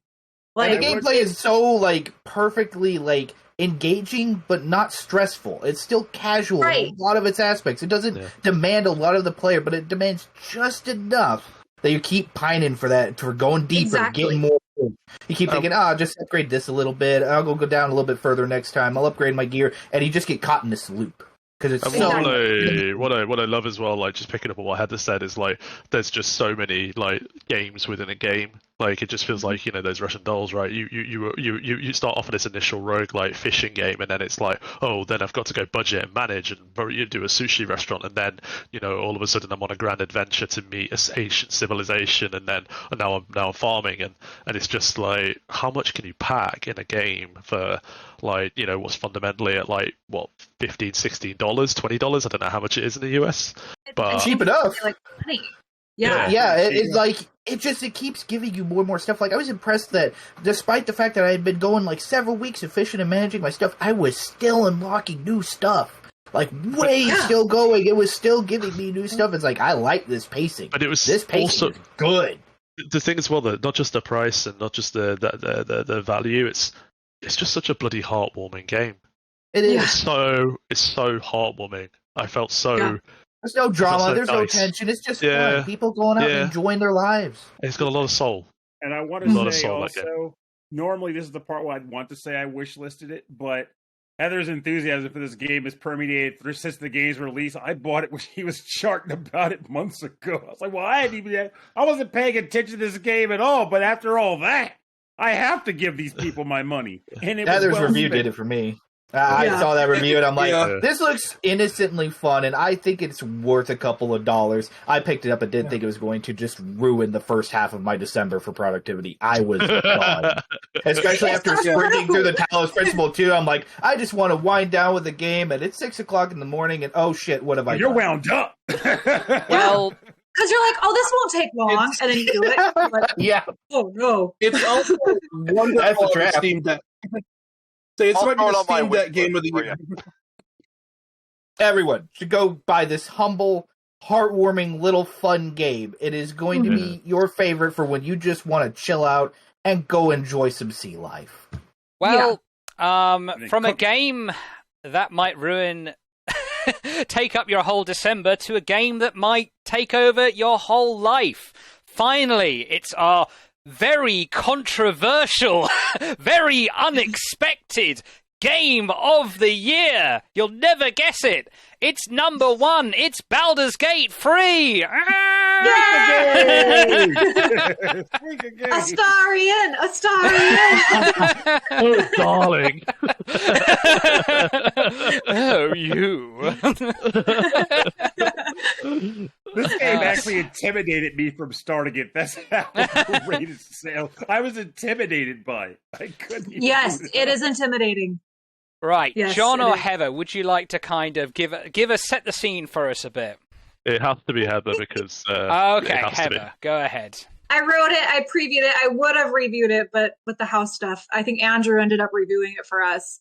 Mm-hmm. Yeah, so Baldur's Gate 3, third in the Baldur's Gate series, set the scene. You're basically kidnapped by these mind flayers, which are like, they look like, they're lithids, but they look like Cthulhu, I guess, like, anthropological Cthulhus. And they put a tadpole in your brain, and from what we can understand, it simultaneously gives you these like really extraordinary powers. Depending on the person, there might be a little bit more to it. But it also might turn you into a horrifying Cthulhu-like creature. So, what are you going to do? So you, as your character, you kind of band together with the others who were also infected with this tadpole, or you don't. It's up to you. And you try to figure out a way to get rid of this tadpole or utilize its powers or what you want to do. That's what's so cool about this. I have been dying to play Dungeons and Dragons with friends or whoever, but I don't know. Groups never happen. Can't just figure out the timing. So I've been like, I just really want to play Dungeons and Dragons, but I guess I just want to play it by myself. That's what Baldur's Gate 3 is. You get to do that. Like, it is such a tabletop experience actually encapsulated in video games for once. Like every time you play like an RPG, it kind of is building upon that original TTRPG experience. And it's like, it's not big enough. It still feels constrained. It doesn't feel like it can go anywhere. Baldur's Gate 3 finally feels like it can go everywhere. Like, so many people's experiences differ from mine. I play as a drow female, and some people are like, I ran into problems here and there. And it's like, I didn't run into those problems because people like the bad people like drow. So I haven't actually had a lot of fights. So it's incredible with where it can go in terms of just your own imagination, in terms of your own problem solving, in terms of your own alignment or where you want to, like what you want to do. And that's nothing to say of the writing and the character development and the voices. Oh my fucking God. I'm just going to say one last thing before everyone gets to start jumping in on theirs. But I have also been intimidated by Baldur's Gate, mostly because of Astarion specifically, where I'm like, I've seen the routes he can go. He's been victimized. Is he going to break that cycle? Or is he going to in turn victimize? And I'm like, I don't even know. What's the right one? What's Astarion's true path? You know how high I had to get before I had to resolve this? He's all of us, and we can all be capable of these things depending upon the choices that we make. I fucking figured it out. He is everything. He contains multitudes. Like, I had to figure this out for myself before I could continue. I was like, he is everything. He is good and bad. He is everything. Like, it's incredible the amount of real humanity that each of these characters possesses. I've only said Astarion, but Shadowheart too. She's great. And Lae'zel, I actually love her. Like, I don't know. It's just an incredible game. And I give the floor to everyone else now. I just have a quick question, and I'll be like, shut up, because I don't have much to say about the game at all. But if I were to finally say, I can't take it anymore, I'm going to try this out. Console to PC, is there a scenario where there's a preference, or do you get the generally same experience? I would say PC, personally. If at all possible. Like, it's good on console. If that's the only way you can play it, do it. But if you can play it on a PC, definitely. I played it on PC and Steam Deck. It actually works really well on Steam Deck. Really, the console adaptation is surprisingly really. You really have to play with the settings a lot on Steam Deck. I will say, you do. Even the lowest default, like, I was fine until I got off the ship, and then I suddenly felt like tons of slowdown. but mess with it enough, and you got to a point where it mostly runs really well. Yep. I gotta tell a couple of stories. So what I think is what I like the most about this game is just how many different dialogue options there are for all the different characters.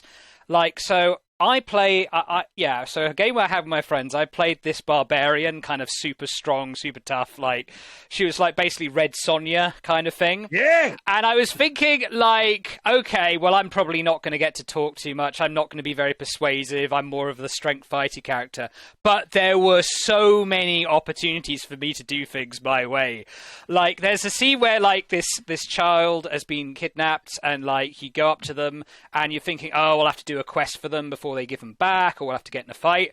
But I just got my berserker barbarian option, was just, give the child back! No! And it's just like, I rolled well on my barbarian intimidation, like, whoa, shit, okay! Like, wow, I did not expect that. And, like, there was this other bit where there's this magical mirror, and, like, this face comes. It's like, before you come into my realm, you must solve these questions. And I got an option, like, barbarian exclusive. Pick up a rock, smash the mirror. Yeah. And I just smashed the mirror. And I heard from my friends that skipped a whole bit where you had to, like, do some guessing games and stuff. Yeah, I just thought that was so amazing, just how many different ways you could play it with your chosen class. And I think, like, that's what's at the heart of the game, really, isn't it? The endless choice and possibilities, you know, that the game affords you. You know, like, I've got to confess, I've got nearly 300 hours in the game, so I've played it a lot. And I've played it with lots of different groups of people. And I like playing it solo. I really enjoy playing it solo, but I much prefer playing it with other people as well, because I think that's the way it should be played. And, like, what's fascinating is, like, when, you know, you have experiences like John just described there, where, like, you know, is Red Sonja threw a rock through a mirror, or, like, in one of my playthroughs, I made, like, the headcanon worked for me, okay, but I made, like, a Gloomstalker Aragorn style ranger, like, that had, like, twin swords and, like, a bow and arrow and stuff like that, and he was quite stealthy and sneaky, so, you know, I would often stealth and sneak my way through lots of, like, different combat situations. And then my brother was a super charismatic sorcerer, so, you know, he would literally talk his way through any sort of situation, like the slippery bastard he is in real life. And it was just it's just like the game allowed you to facilitate, like, more larger than life elements of your personality and translate that into a video game format. And it's just, I don't think it's been done like that before. I don't think you can actually own a character in the way that you can in Baldur's Gate 3. Absolutely.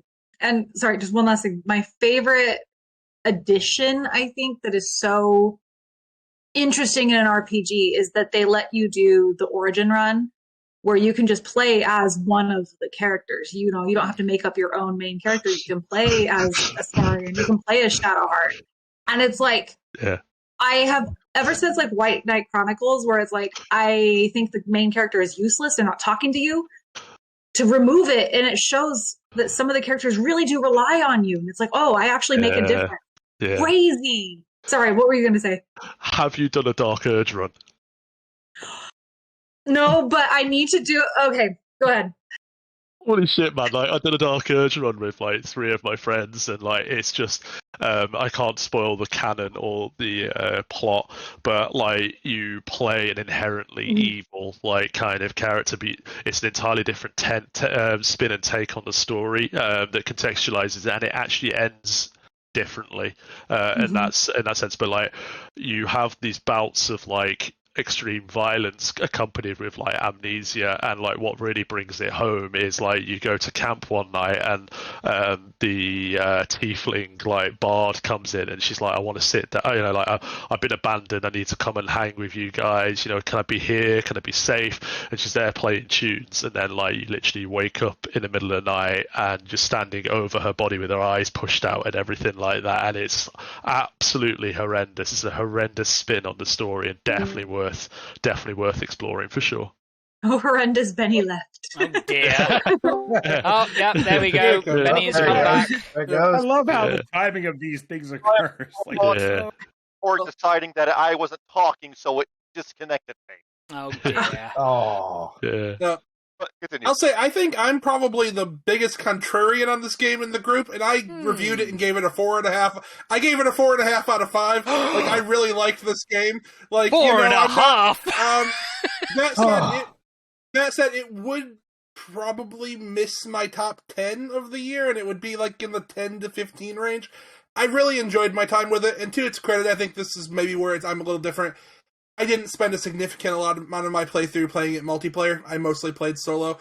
I don't have a great group for this sort of game nowadays. That said, I do think it's a game that struggles to introduce some of the mechanics in the early going. I think it doesn't. I think it doesn't set things up for players who aren't as familiar with this genre, which is not the most mainstream genre nowadays, which I think is actually impressive that it's reached such a mainstream level, considering I don't think it does a good job of introducing itself to those players. But they've come in anyway is a testament to how what so much it does well. But yeah, the early going, like, I've played these before, but it's been a while since I've played. I did play some of Divinity Original Sin 2 a couple years ago, but that's the only one of these I've played in like the last 5 to 6 years probably.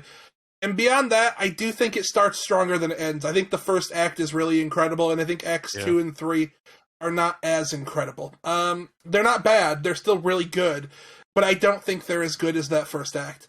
That said, like I said, if I'm the biggest contrarian here, and I still think it's a great game. I'm not so certain I agree. I also agree with 100% what you said. I think they failed to stick the landing in Act 3. Like, I think Act 2 is actually the tightest, like, narratively. I think, like, I thought it was really actually well written. And, like, J.K. Simmons, for fuck's sake. I mean, what a guy. With Ketherick. Like, absolutely incredible. But I agree, like, they didn't stick the landing. Like, I felt like it didn't quite end. Like, not that I was disappointed with the ending. It was more, I don't know. I felt like they created this enormous behemoth and all these threads that it needed to bring together, and it didn't quite bring them together in a way that I thought did justice to what they created. Fair. I think, like, I think I can see what Andrew's saying. I think the one thing about it made me realize it's a very good game, but it is very, very, very, very big. And like, as I get older, like, I just realize more that, like, I don't have as much time as I used to have, and I kind of do increasingly prefer games that do kind of maybe only you can see what you want to see in like 30 to 40 hours, whereas I feel like you could play Baldur's Gate 3 for like 300 hours and barely scratch the surface, Yeah.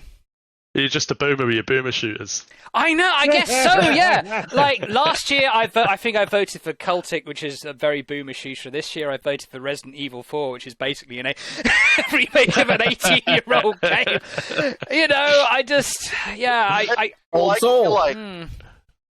One last thing about Baldur's Gate, actually, that we haven't really, I don't think we covered off, is like, it's a complicated game to get into, and I fully appreciate that. What I really like, though, is like, I really like building in that game, and it really scratches that itch for me, where I really want to like get really deep into min-maxing like stats, and then like I've got like some really nice multi-classing going on with like a few of my characters, a few of my runs as well, and like I quite enjoy that element side of things, and having this enormous pool of skills and spells to kind of like pick from, and then meshing it all together to make it work. Like I'm really into that. So just so you know what the heck I'm doing over here while I sit, I just looked up some benchmarks for my laptop. Apparently it can run Baldur's Gate, so I'm probably going to buy it today. Oh, well. Okay. No, not can. It can. It can. I'm buying it. Oh, okay. Well, okay. I'm probably going to be buying this today. Anyone have any more thoughts on our game of the year? I want to say also the voice acting is tremendous. Like, they really did knock it out of the park. I mean, everyone, you might feel like it's like, oh, Astarion's so overplayed at this point. Like, oh my gosh, everyone's talking about him. Yeah, everyone's talking about him for a good fucking reason. That voice acting is incredible. Yeah.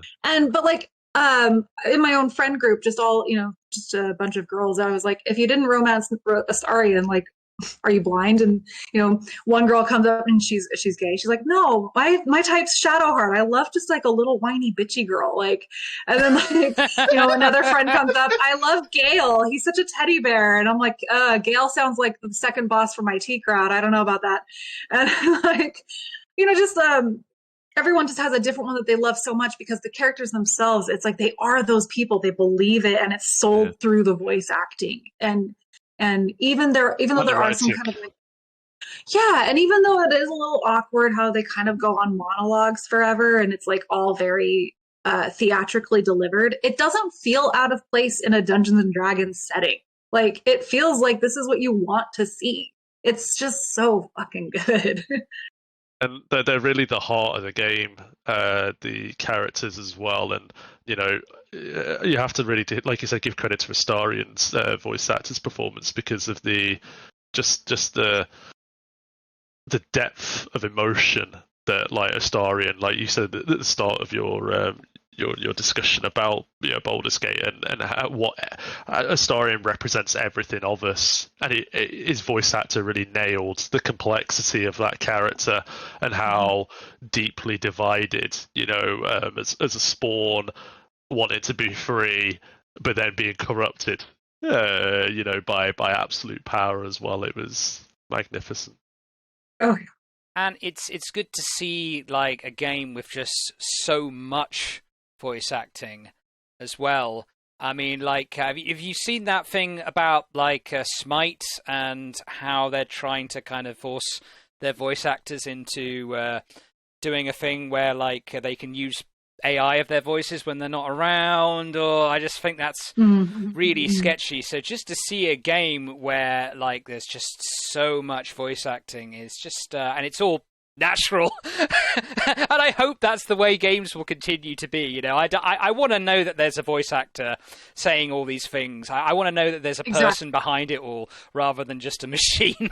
So I hope it's a really important point. Like, voice acting, like, I think gets overlooked in video games tremendously, and I think that Baldur's Gate has really been like a stick in the ground, a benchmark for voice acting in the industry and like what it should really like aspire to, but then also we as gamers and as like influencers in this industry, we've got to do our best to support them, because I can't think of like a game that has so much soul being replaced by soulless machines. The voice acting, that would be diabolical.